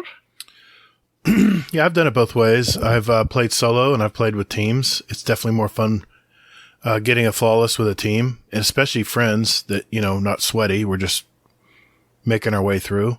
There's 2 things they did this season that really changed the way I look at Trials. One, you can play by yourself. You don't have to have a preset fire team. That's a big plus. That gets a lot of people in. And the progression system where you just play. Just playing, you start getting that bar, start setting that bar forward. You start unlocking these weapons, and you can start getting some of the Trials loot without having to be a Trials god. And I got a couple of depth weapons this season. They're really nice. I use one in a raid, and I've had fun with it. And, I'd like to go flawless more often. But once you got, all the weapons and all the gear, you kind of lost the motivation to go back and do it later. Because usually Trials runs a cycle. It starts really strong. And then once everybody gets the loot, then it starts to ebb off. And once it does that, you're playing with only the sweatiest. That's all it's left playing are the people who just love to play the game. And they're typically really good players. And later in the season, the longer the season goes out, it just gets more and more sweaty. And I don't know. Well, I tried it a few times with friends. I tried it with a few friends. We've had the new work of the flawless pools, haven't we? So once it gets past a certain point, I think is it a Sunday now that everyone's put in the flawless pool who's gone flawless. So you're then put up against other players. Are we in kind of a unanimous agreement that we like that idea? We wouldn't want it to go back to the other way? Doesn't matter because people are going to manipulate it either way. There's a lot of people who I want the other way where as soon as you went flawless, you were in that pool. Done. No, I mean, that's what we're saying. The older version that you didn't have the flawless pool. I'm saying, do you like it with the flawless pool or do you like it without? People are going to manipulate it however way they have to. A lot of people will carry people as like service streams will carry people and then they'll reset their cards before their seventh win. And I think they patched something where you couldn't do that now, but yeah, once you get 7 wins and it's like now you have to go to the lighthouse. Yeah. Or they put you in the flawless pool, I think, something like that. Yeah, you have to claim it. Yep. Yeah, no, there was a way they were getting around it, wasn't it? They were playing there's always a way. Past the 7 wins, as long as they didn't actually physically visit the lighthouse. Right. That's what they were doing. Then didn't matter whether they just kept winning and winning and winning. Yep. But yeah, they can. See, this is what I didn't get with the streamers and the carriers. Why don't they just get a card and reset when they want to, like 5 or 6 wins, so that the other person that they're carrying goes to the lighthouse and they just keep resetting? I think it's because they wanted to lose as well. They were doing. I thought they were doing that. At least soccer was doing that. Was talking about if you kept resetting your card, there was something detrimental that Bungie would do to you if you kept resetting your card. I can't remember what it was, but that's why they would get 7 wins and just not turn it in, because if you reset your card so many times, something detrimental would happen. But no, you weren't getting rewards. I mean, so if you stayed on 7 wins, you'd still get the rewards of like the Ascendant shards and things like that. So are you sure they put that in? Because those who are going to try to go flawless that keep losing and reset it all the time, they would penalize them also. I didn't think they put that in. No, but they were losing. The idea is the streamers aren't losing. They're carrying people, but just resetting their cards over and over again while the guy they carried doesn't. Right? No, the way that they were doing it is that they were carrying people and they were just continuing to play on their card. And then when their card got filled up with either wins or losses, they would just reset it. But as long as they physically didn't go to the lighthouse, it didn't recognize the fact that they'd gone flawless. Correct. That was the way. So Bungie then patched it to say, once it recognizes that you've gone to 7 wins, you have to go to the lighthouse. But there is nothing from stopping them from getting to, 4, 5, 6 wins, resetting their card and going back to 1 on theirs, but then still carrying that other person to the lighthouse, resetting it and then picking somebody else up. There's no issue with them doing that if that's the way you want to do. I think the issue was that they were just getting to like 7, 8, 9 wins and 3 losses, and they were still getting the rewards past that. That I think the streamers want their rewards, they want their cake and this, and to eat it as well. Basically, they just want everything. And their carry too. Yeah, they just want everything. And whereas, views. Yeah, I played in both pools. Both pools are both sweaty. That's just trials. Did you guys ever get paired against the streamer in all your trials games? Not in all the play on Xbox. Yeah, I don't think so. I mean, maybe. I mean, not a name that I knew, but I've used Guardian Theater to see what clips I showed up in. I've definitely been with stream. Oh yeah. I don't play enough trials or get deep enough into trials for it really to matter. And honestly, I mean, no matter what they do, one, there's always going to be some level of people, manipulating, whether it's purposely or just they, get to those 6 games and lose every single time. They're still better than I am. So, I mean, it's still going to be a sweaty game mode no matter what they do. I'm happy that any level of people are at least, move to a separate pool or, it's one less person to come in and absolutely stomp me. I much rather have the person that, I have a chance against versus absolutely having the table run on me every single time. Right. Well, that's why I was asking that, because one of the things that kicked me out of Trials for a while is I was streaming Trials games while I was playing with a buddy. And this is before I knew who it was. We got paired against ZK Mushroom and his team. Had no idea who this guy was. He almost solo was wiping our entire team within seconds of the match starting. And people are like, oh my God, it's ZK Mushroom. He just, wiped the floor with you or whatever. I had no idea who that guy was. And then I look him up and it's like, oh, yeah. Why did they pair me against ZK Mushroom? Where's the math in that? PC. Come back to console. That's where you want to play your PvP on console. Not that there aren't great people on console, but there's a different tier in numbers in people who are absolute pro god level and people who are just better than me. But it looks so good on PC, Parody. You don't even know, man. Looks pretty good on the Series X too. But and Xbox. Can you see all those frames though? Do you really notice the difference? And the Series X does look pretty darn good. True. So Hazel, Yes. my best buddy, pal of mine. It is. I see you showing leg. So yeah, what do you want? You know how much I love you. Uh-oh. Would you please go through the final patch notes preview? Take a deep breath and do it quickly. Yeah. People need to know these things that are coming up for Tuesday, and you are the best man for it. Truly. Oh, boy. You just tortured him. I think it's just because you're literate, Look, and the rest Gator, of us have yet to reach we that treat level. him nicely when he comes to our podcast, and he does these things for me. He reads them really nicely. He doesn't give me this stuff's broken and move over it. Okay. So I think it's you. It's a thing with you that he's got. I let him full run with whatever he wants to say. No, you just let him get away with whatever. Okay. That's what you say. I give him structure. I give him praise. It's just love. Yeah. Aww. He's grooming you, Hazel. He's grooming you. Mm-hmm. Yeah, I feel bad for saying shit's broken and, rituals are a thing and you get some new armor in all three classes or all three, things. Crucible, Vanguard. Loads, yeah. Yeah, those. And that other thing called Gambit. Yeah, that's a thing. Yeah. But I won't do that. Thank you. Yeah. So, okay. So, final patch note preview. So, ritual rewards, as I so elegantly stated before. Crucible will grant Crucible gear, Vanguard will grant Vanguard gear, and Gambit will grant Gambit gear.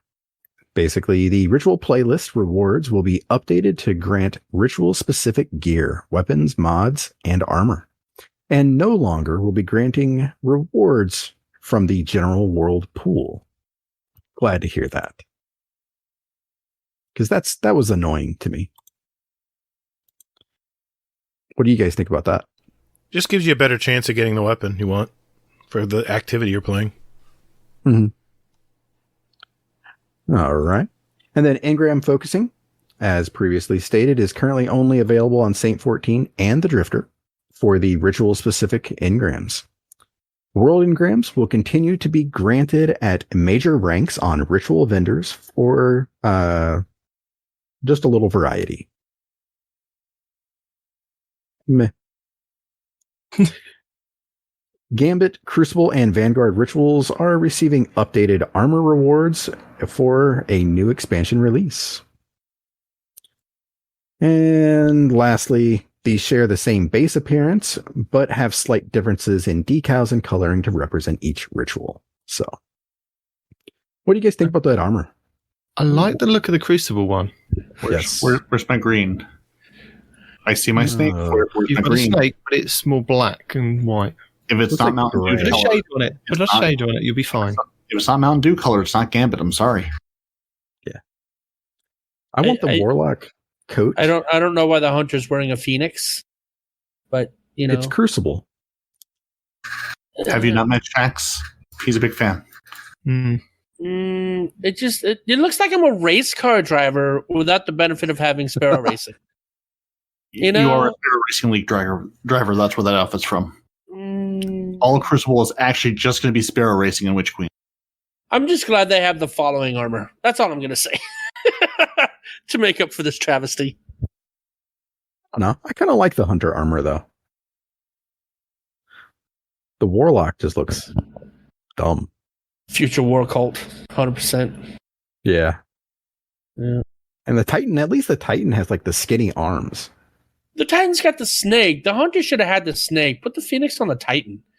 You know what I mean? I know it's the Gambit snake, but Hunters live in the Crucible. That's their native land. Oh, I'm sure that the Hunter will have the snake too. I mean, on the Gambit one. Cloak. But you have to play Gambit for that, though. Yeah, that's my thought exactly. Ugh. So, moving on. Returning Crucible maps. Eternity and Vostok return to the Crucible on February 22nd. Woo!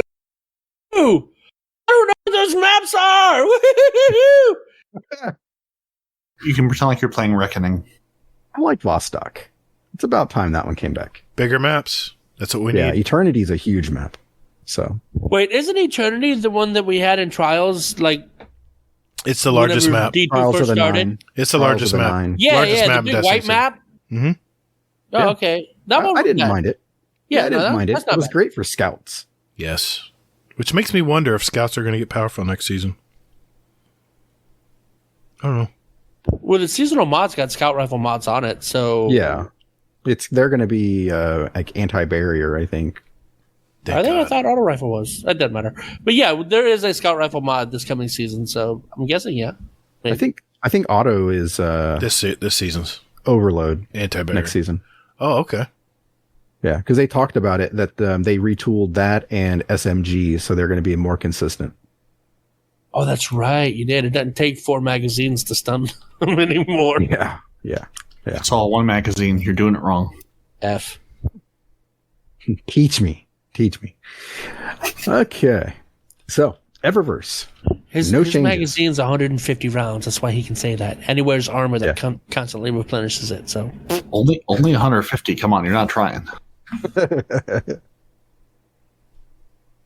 So yeah, Eververse, no changes. There will be new items available, obviously, because Bungie is poor and they need money. And then Bright Dust, no changes there either. But fun fact. Actually, just a quick PSA. Last 700 free Bright Dust is out there now, so make sure you get that. Make sure you hopefully you have been getting those every week. If not, sucks to be you. And it's not retroactive, so it's not like you can collect it one week and it'll give you last week's one as well and the previous week. It's literally on a week-to-week basis. You could only have collected it each week as we went along. They want you to sign in every week. Mm-hmm. It's not a problem for most of us, I think. No. Not most weeks. Yep. Let's all say it together. We're here because of our Destiny addiction. I don't know what you're talking about. I'm just fine. You're just here because... I don't have an addiction. I'm fine. yeah, I'm totally not addicted. I only have 183 bounties saved up. I'm fine. Everything's fine. It's fine. competition. I actually don't have an addiction, and I think Parody's right there with me. I just have too much work to have a proper addiction. There you go. But what I really need to know though is there's this little how do you call it, a throwaway that they made some tweaks to that I know someone is going to be very disappointed in what they've done to the beloved throwaway that I know exists in the game, and I think I visited it once or twice like 2 years ago and haven't been back since. But I'm sure lots of other people will care about it. 19, what have they done to the precious throwaway? They fixed it. That's it. No more XP, no more glimmer, no more free things. Can't farm it. Can all farm it. I just understood that anyway. Shirochi is the way to go. Go to the wall, make the wish, teleport to Shirochi. Listen. My buddy Cheese has got a video, and I'll link it in our show notes. And if the other guys want them at the show notes as well. 2 videos this week. Cheese is the other one. He's got another place that you can go and do some XP farming. Oh my God. Yep. So there. Or you So can we don't need to worry about the throwaway. But if you worry about the throwaway, Cheese has got you covered. You could just play the game and then. Yeah, we do. Yeah. But I'm saying for us, Hey, saying for those people that haven't got the time, Yeah. Parody. we're talking to the Kingsley Max who are constantly in the throwaway out there. You guys know what I'm talking about. You've all seen him online when he's not joinable, or he's joinable and he's sitting in the throwaway. We all know he's there. So There you go. Kingsley, Mac Farms, the throwaway. That's news to me. I'm sure I've seen him there. Yep. Same. But just do alters and do what Respawn said. Shuro-chi. That's what I've been doing to grind out some of these triumphs. And bounties and weapon catalysts. Catalysts, yeah. Absolutely. Can you leave your Xbox on overnight and just farm like you can in the throwaway? That would be a just little AFK. ridiculous. Yeah, That would be a exactly. little ridiculous. That was amazing. We play the game. He not play the game properly. And By definition, you going AFK and leaving your character, by definition, you're not playing the game. I haven't done it. I'm just saying, the people that You do literally that. just said, we're playing the game here. We are. Nudge, We nudge. don't go there. Oh, okay. Perry's already said he doesn't go there. I haven't been there in years. I don't. Now, I have Exactly. seen Kingsley We know Mac a lot in orbit. He usually is AFK in orbit. That's because it's kicked him to orbit after that. He said it and go back. Yeah. I haven't been to the throwaway in weeks. So This dude said weeks. since I finished all my catalysts, I don't I need to guess go it's back better than now. hours or days, but still. Yeah, I finished my catalyst. I don't need to go back. Why would I? Respawn. So you wanted to talk about the season pass armor changes? Yeah, I do. Go for it. Yeah, he does. Okay. About time. So, season pass changes. First of all, before we get into the changes, let's admire this armor. Actually, not I'm even sorry, admire. Steve. I know you wanted Let's- to get away. Let's talk about the armor for a second, right? You got the Titans with this really intimidating kind of. Are we slit talking that's- about the armor, or are we just listening to you talk about the armor? Is this You where the guys are gonna dolphin have music feedback. comes in? No, you guys are gonna have feedback because Okay. I have something for you guys, right? Okay. you're So going to you need got a the Titans. picture for the This- audience. The longer you talk, the longer it takes me. I'm hot. trying to rush through this, dude. Fuck. Anyway, so the Titans have this really intimidating eye slit where you got void energy pulsing out, and then your knees, right? Because you got the Peregrine Greaves and your knees like one-shot bosses, right? You got some void flowing out of there, showing that that's a dangerous spot. And you got the Warlocks over here with their intimidating V on their face, and it's Fire. seething void fire, right? And then their arms are lit up, indicating like your void bombs and grenades and shit come out, right? That's where you're deadly. And then you have the Hunter that's got angry eyes. Disappointed in your performance at school. Look, if they would have left off the eyebrows, it would have been fine. But they had the angry eyes. And then we don't have anything lit up. There's a big X on our chest that shows where to hit with your void bombs and your Peregrine Grieve knees, right? It's like, what the hell, Bugsy? Like Your X marks the upper spot. Just arm. take me out, bro. Right? Upper arms are glowing. Oh, yeah, because what do we shoulder charge and I'm just not privy to this knowledge? What? But yeah, no, the armor looks great, aside from the angry eyes, which is hilarious. I really wish they would have done that. But armor looks great. Downside, you can't shade the armor. Armor won't take shaders. Right? And we'll get more into that in a little bit because I think they say it in here. But for right now, season pass changes, right? High stat seasonal armor has been reintroduced. Individual pieces are awarded between ranks 5, 7, which would 57. be 57 in civilian, yep, and 87. And legendary Ingrams have been replaced with focused Umbral Ingrams. 5 in total, in fact. Each focused to a different armor piece, whether it be arms, legs, chest, class, and head. Or head, sorry. And Umbral Ingrams are tier 2. The Season Pass emblem has been removed, but we have introduced a Season Pass Sparrow. Dope. The Season Pass Scrounger bonus, and that is bonuses which increase seasonally with weapons, armor, drop chances, and ritual activities have been overhauled. The weapon Scrounger bonuses are no longer separated by weapon type or ritual activity. That's good. I really like that. They now apply to both seasonal pass legendary weapons and all activities at once. Very good change. 2 weapon Scrounger bonuses instead of 6. Ooh, I wonder if that's like less overall XP or if it's just like bigger chunks with the 2, like a 6 and a 6 as opposed to like a 2, 2, 2, 2 kind of. I don't know. The first bonus grants the player a small chance to receive the weapons from ritual activities. The second bonus gives an improved chance. Well, that doesn't say much. A total drop chance is unchanged from previous seasons. That's what I'm looking for. Total drop chance. Thank you. The armor scrounger bonuses are no longer separated by ritual activity. It now applies to all activities at once. 1 armor scrounger bonus instead of 3. Like the weapon, the total drop chance for each armor piece is, in fact, unchanged. Aside from the emblem, no items have been removed from the season pass, only added. A number of rewards, such as Glimmer and Legendary Shards, have been consolidated to make room for high-stat armor. A small amount of upgrade modules have been added. The order some rewards are required has been tuned to accommodate the above changes. And then the thrallway's been fixed. Yep, there we go. Oh, they didn't go into why the armor doesn't take shaders. So basically, because this armor is based on Void 3.0, they wanted it to stay purple. But Respawn. What? You know what the people want? They've demanded. The 7 people in the audience, they've all shouted out for it. They want a Respawn's Report Roundup. A quick Respawn's Report Roundup. I didn't even see you post any of that stuff, I'll be honest. No, because you thought we were just doing this. A little bit, yeah.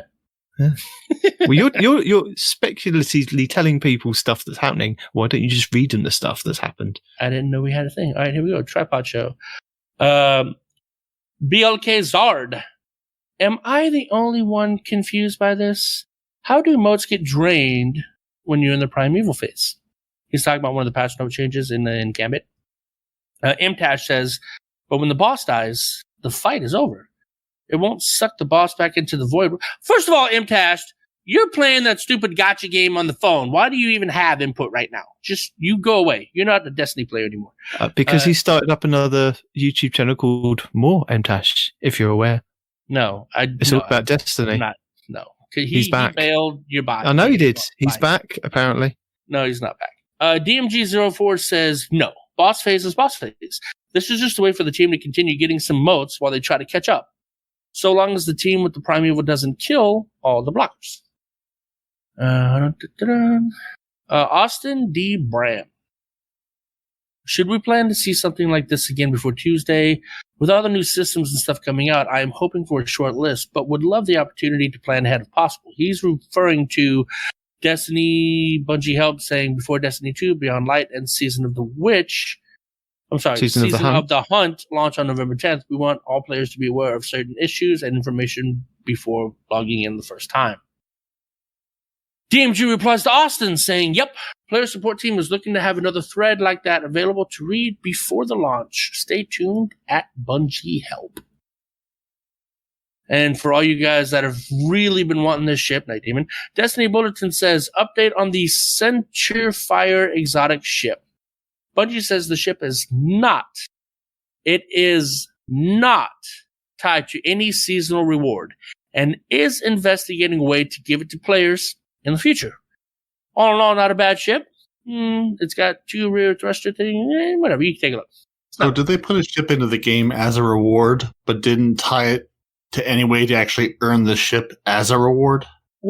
Put it in the game per se. This is apparently it was tied to the end of the season event. Yeah, somebody did note, I think I saw on one of the videos, say that it was tied to the end of the season event, and then suddenly it changed to the description of where you can get these things from. It was suddenly changed to that it wasn't available. So they have changed it, and now they're trying to get out of it the fact that it was or wasn't meant to be the end of the season. Somebody didn't finish the artwork on the ship in time. Or they didn't copy and paste the link that goes, you do this, you get that. Yeah, the little C++ pointer. Mm-hmm. If this, then that. Bungie Help. We have lowered the recommended power level of the Exorcism mission from 1270 to 1170 to help players of lower power levels complete the mission. There you go. Looking out for the new lights. Bungie Help. We have adjusted the mods in the Wayfinder's compass at the helm. The mods will rotate every 2 days at the daily reset until the season ends. So, guys, if you're missing mods, every 2 days, looks like February 16th, set 1, 18th, set 2, and the 20th is set 3. And considering how today is February 18th, you've already missed one. We'll probably miss all 3 by the time this comes out. Destiny Bulletin. Bungie has confirmed that the Void Glow on the new Eververse armor will not take shaders. These sets are all about embracing the Void, and it would be kind of weird to see solar blades on a Hunter's chest or an arc shield on the back of a Titan. Oh, so you guys get your shield on your back. No, there you go. Nifty. Destiny. Oh, so I wonder what the Warlock is. If Hunters have the knives, Titans have the shield. What the hell does the Warlock have? I don't know. A book. Probably. Destiny Bulletin also says the rest of the armor textures do shade awesomely, including the Hunter eyes. It's pretty fun to mix and match shaders to lean into the void. Notice they said the eyes, not the eyebrows. To be clear on that. Same thing. It's not. DMG. Team is digging. Wait, hold on. Okay. Team is digging on bonk builds. We're likely going to need to disable exotic perks that allow for massive damage like this if we're unable to fix the issue before the new raid. The team will be watching over the course of the first few weeks to identify anything that is ridiculously out of band and or bugged. We'll make sure to communicate as early as we can if anything is being disabled so players don't waste infusion materials and items before the raid race. We are likely going to disable... Oh, this is Destiny Bulletin saying, we're likely going to disable exotic perks that allow for massive damage like this if we're... Same thing. Okay. Whoop. Skip the thing. Yes, as we're still going. Destiny Bulletin update. DMG says, think of it this way. If a build exists that can delete over a quarter of boss health with a single punch, the team is looking at it. Curious can chunk some damage. Is that the Titan thing? No, what's the Curious? Yeah, Curious of the Falling Stars. Okay, the yeah, chest piece. Okay. Can chunk some damage, but not to insane levels like a few builds we've seen. We'll have more info next week. I want to see what does more than a Titan Curious slam. This is the Titan, either the throwing hammer or the Titan punch with tractor cannon. Sorry, and a shotgun with 1-2 punch, or one of the other ones. That's more than a Titan Falling Star. Yeah. Have you not seen some of the videos of people taking out that ogre boss in the new dungeon? Literally with tractor cannon, shotguns, and the Titan punching.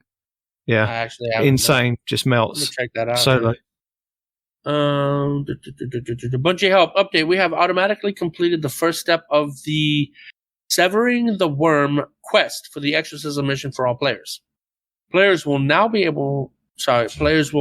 prompted to speak to Mara Solve in the helm to continue the quest from step 2. There you go.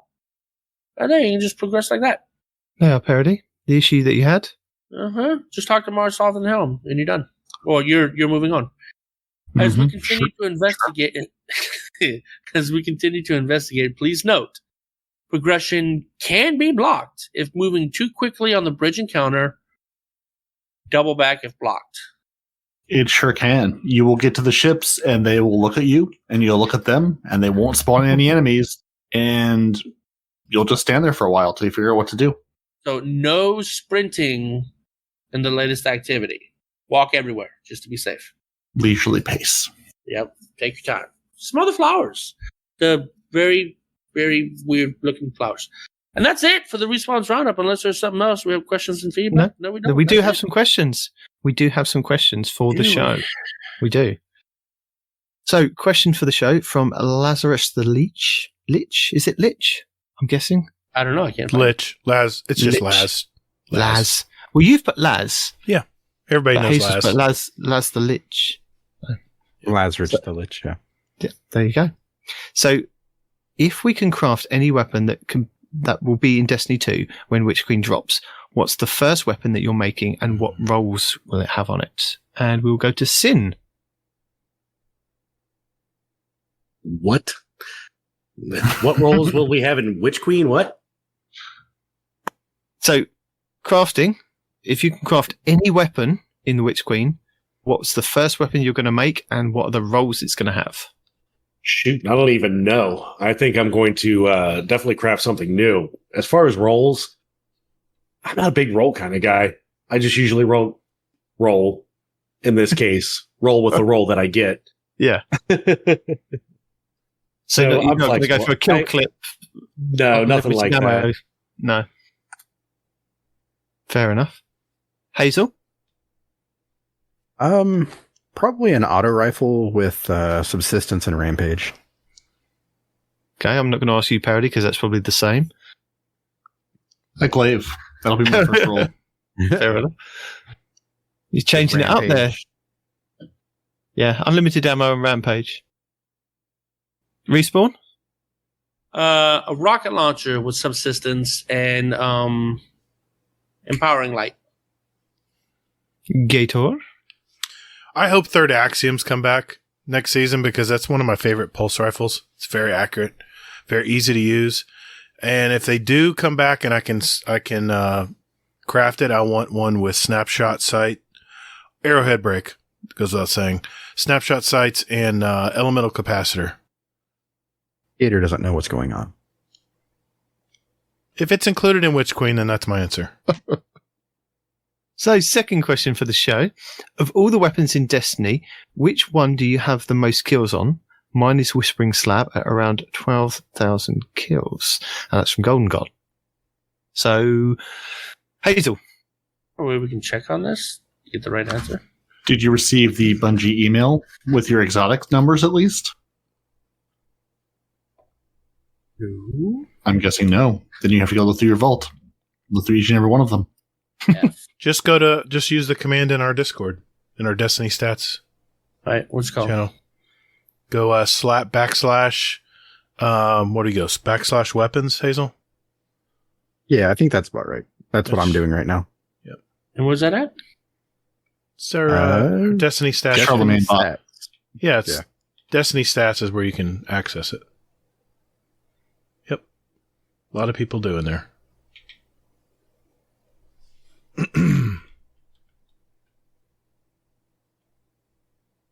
That's surprising.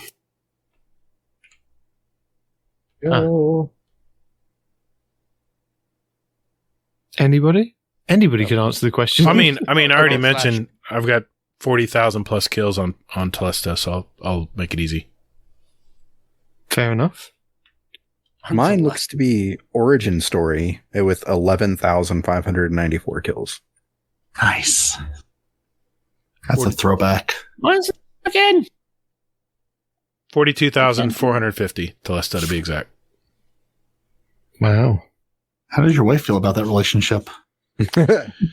Telesta's been good to me. I use it in PvP Oh, and okay. PvE. Apparently not his wife. My Bygones has, had a little over 16,000 kills on it. Oh, fuck. I tend to find one gun, not quite to your Telesto level of session, but I tend to stick with the one gun and use it over and over again, and that was the one for the longest time. Mine's broken, guys. I can't. It's not working. Backslash weapons. And it says mode, just put PvE. Oh, I didn't put a mode. Oh, okay. If it says mode, just put PvE and then hit enter. It'll pop it up. Yeah, there you go. That didn't work. Oh, you have to tab. Backslash weapons, then it'll say tab. You tab, hit PvE, and then just hit enter. I just want you all to know that I am in a damn it. Petra's run right now. Okay. How's it going? Petra's run. We're done the first one. We're in Shiroichi now. I'll pretend like I know what that is. We're in the second encounter. Flawless Trying to do run this of the flawless. Last Yeah, Wish. it's a flawless run. Thank you. Yeah, no, I knew where you were, just didn't know what you were doing. Makes sense. Good luck and Godspeed. Right? Next question for the show. Shadow Soldier. Before the season ends, Zer goes full Oprah. You get a god roll, you get a god roll, and you get a god roll. He finally brings you that spicy roll you crave. What is it? Perotti. It's an excellent question. I don't know because I'm sort of with Sid on the Not rolls. caring. Yeah, I mean, to be honest, I've got a gnawing hunger with the Overflow and Rampage, and that's kind of my favorite role in this game. So I already have it. Fair enough. Respawn, That's going to be the Messenger God roll. Still farming which for is Desperado. I have the Desperado. It's the Rapid hit? Rapid Hit Desperado that I don't have. I'm looking at mine Oh, right yeah. now. lovingly. Mm-hmm. F. Rub it in, just Gator, rub that salt. what would be your god roll that he brings? Oh man, could it be exotic? Oh, it can't be exotic because they're fixed. I would like to see a Hailing Confusion. It's a pulse rifle from the Europa. Yeah. I'd like to see one with elemental capacitor and maybe snapshot sights. You can tell I play PvP. I like snapshot sights. And Why elemental capacitor? Because I'm a Sorry. void lock. I'm a void walker, and it adds 18 to my stability. Yeah. There's a lot Oh. of stability. Void. I'm telling you, elemental capacitor. If you're a void lock or a void player, is gives you loads of stability. Yep. Interesting. Confirm. Yeah, I've got a really. Sorry. No, go ahead. I was going to say, I've got a really nice contingency plan with the elemental capacitor and subsistence with a lot of range on it. So it's a lot of range and a lot of stability. So very nice.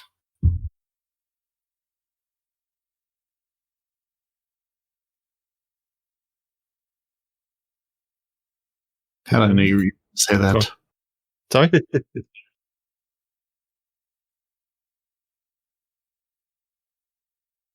Who's watching a video in the background? I wouldn't ask Sin if he's in a flawless run right now.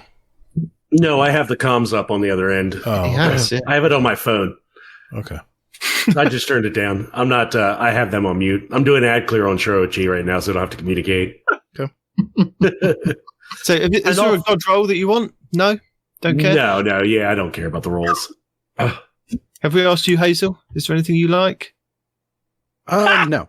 Did you? Of course. So- Sorry. So sorry there. I was fixing Respawn's stuff. So he has he has an answer to the last question or whatever it was. Yeah. For me, it would be the God Roll Messenger too, the rapid hit Desperado. Okay. Respawn? What question are you answering now? Oh no, this was about the most used weapons. Yeah, go on. Yeah. So number 1, recluse. Number 2, of course, a bow. How many kills on the recluse? 12,589. Wow. Oof. And the bow Nice. is right behind that too. Yeah. Which bow? Arsenic Bite, best bow in the game. Changed my mind. Best legendary bow. Shut up. Yeah. So was there a god roll that you'd be looking for? On anything? Any weapon? Who, me? I already His, have. his rapid hit, his God Roll Messenger. Oh, yeah. Sorry.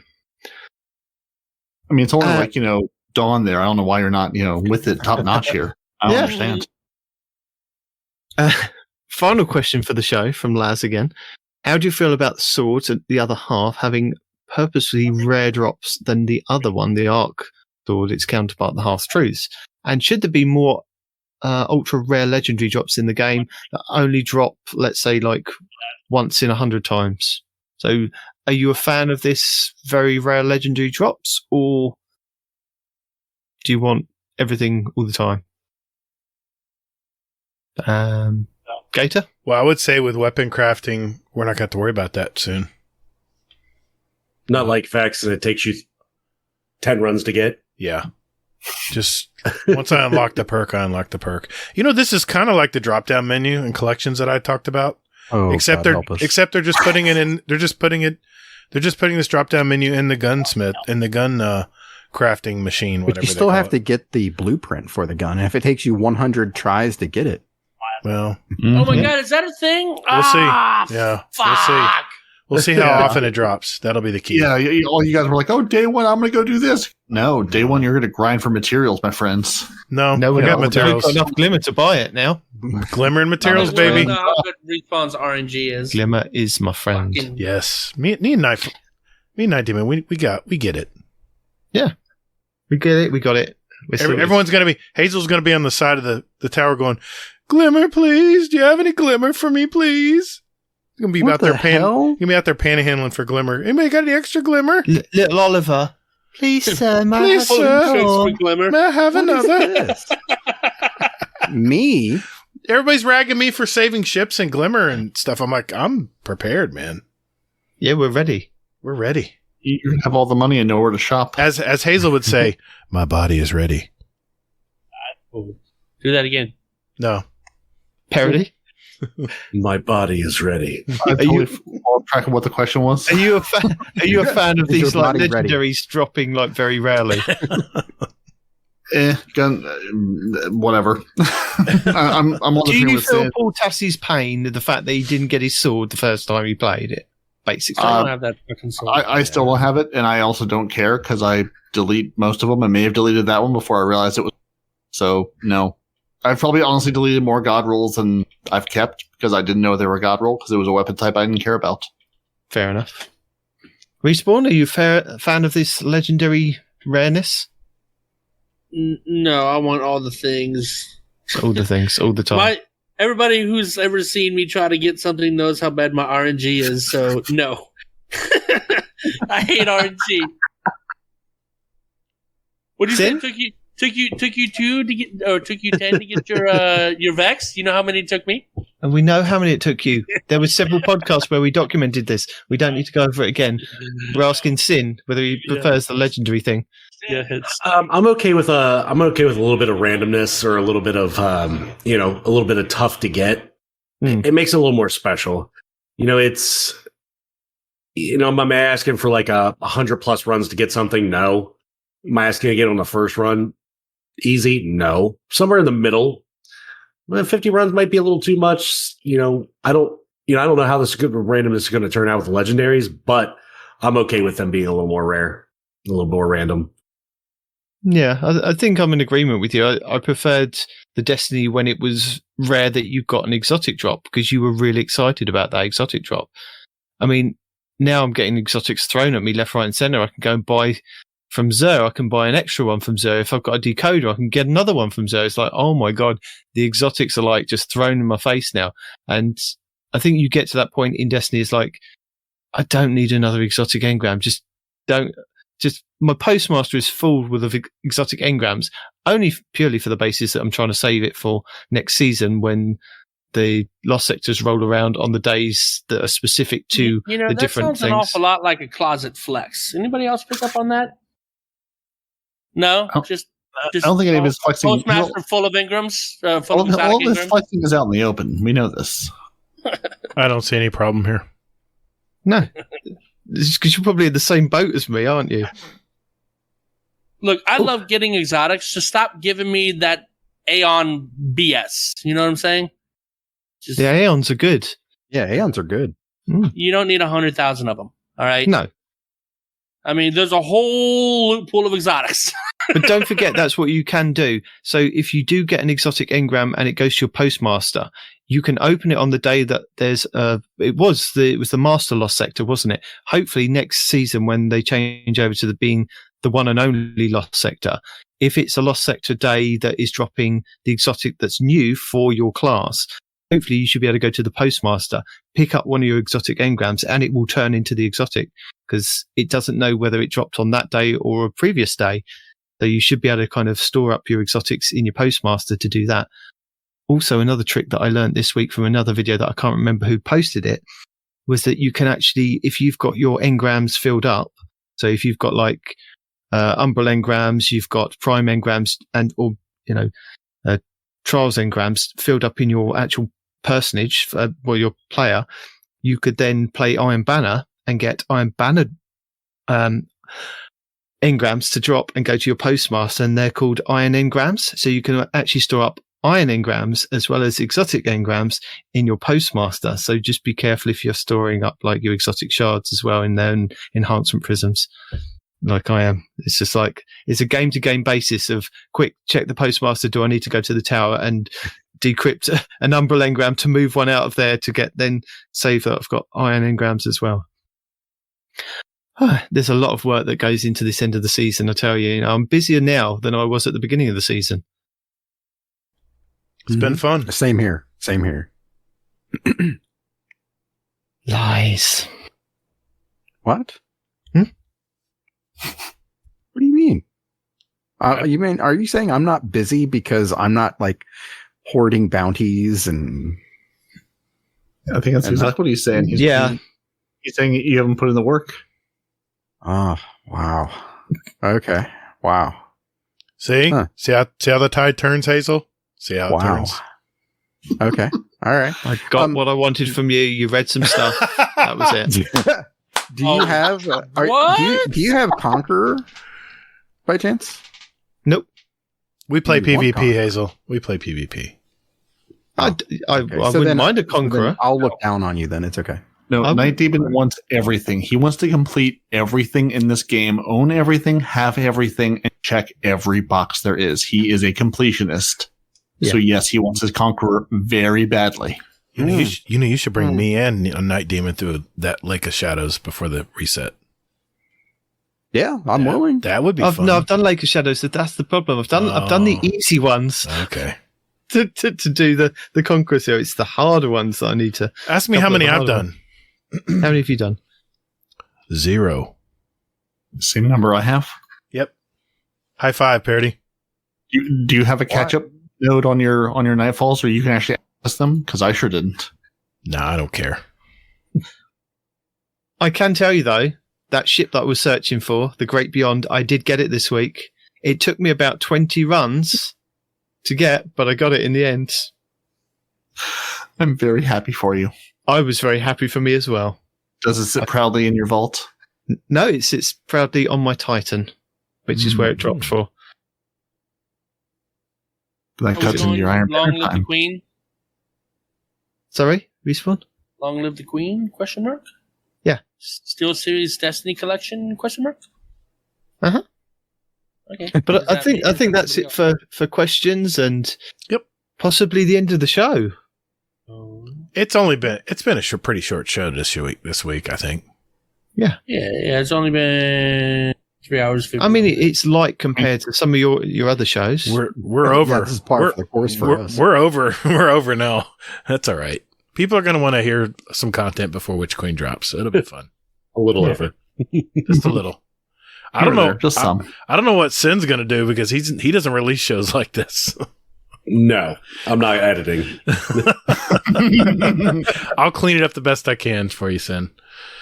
Hey, thanks. You the best. Yeah, man. You've got 14 hours of downtime. You know, while the game can't be Right. played, you got to listen to something. We're trying Exactly. to fill those. Right. We're trying to fill all 14 hours in one fell swoop. We're giving you everything you need. That's right. We're thinking So of our we're listeners. back tomorrow night this same time, and we'll talk about other stuff that I could research Whoa. for you. That's got to be getting late for you, Light Demon. Hey, I've booked it's a couple of getting days off. early for I'm that. ready to go.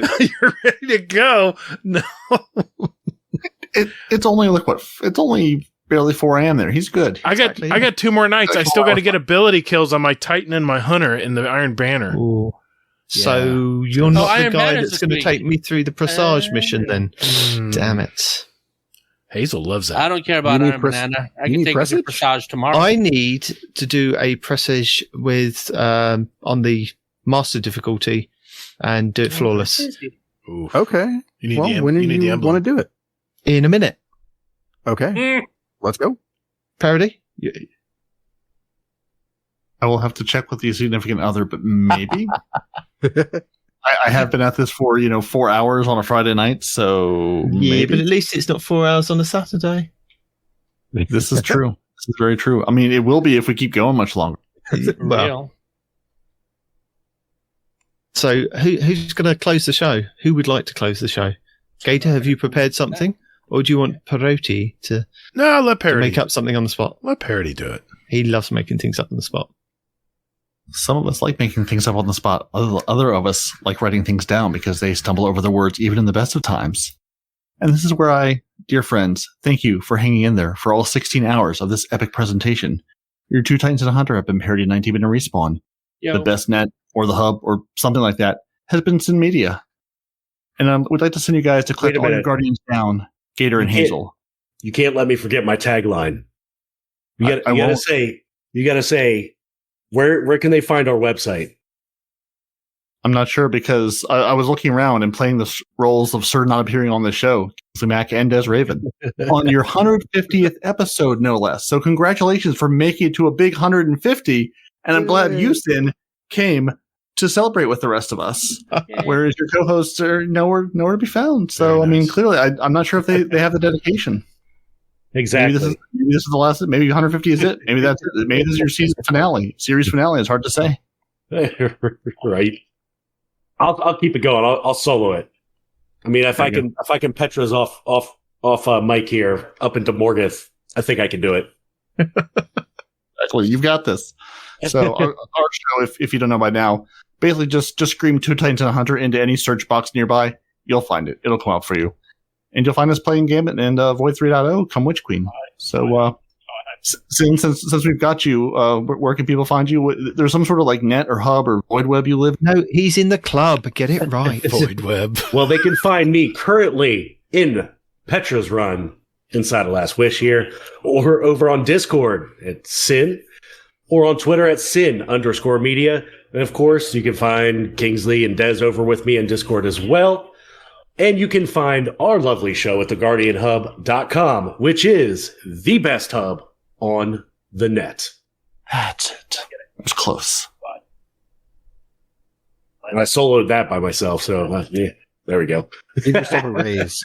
And then there's two other people here. Who are these guys? There's this large swamp creature and this other man that's hanging out with us.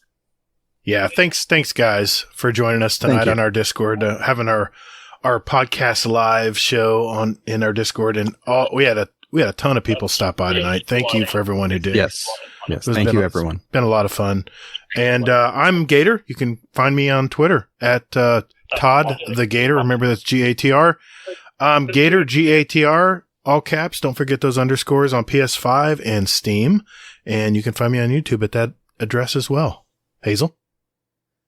I am Hazel NT, anywhere and everywhere. And just go to guardiandowncast.com to find out about us. To listen to their show, to tell them how our show's better than theirs. To give us money, or to say, hey, you know what? You guys are my number one, podcast that I listen to. Who said that? Somebody said that. I smell another 1v1 coming on. Oh, no. No All more I know invisibility is- tricks. All I know is get toddled. I think that was a perfect end right there.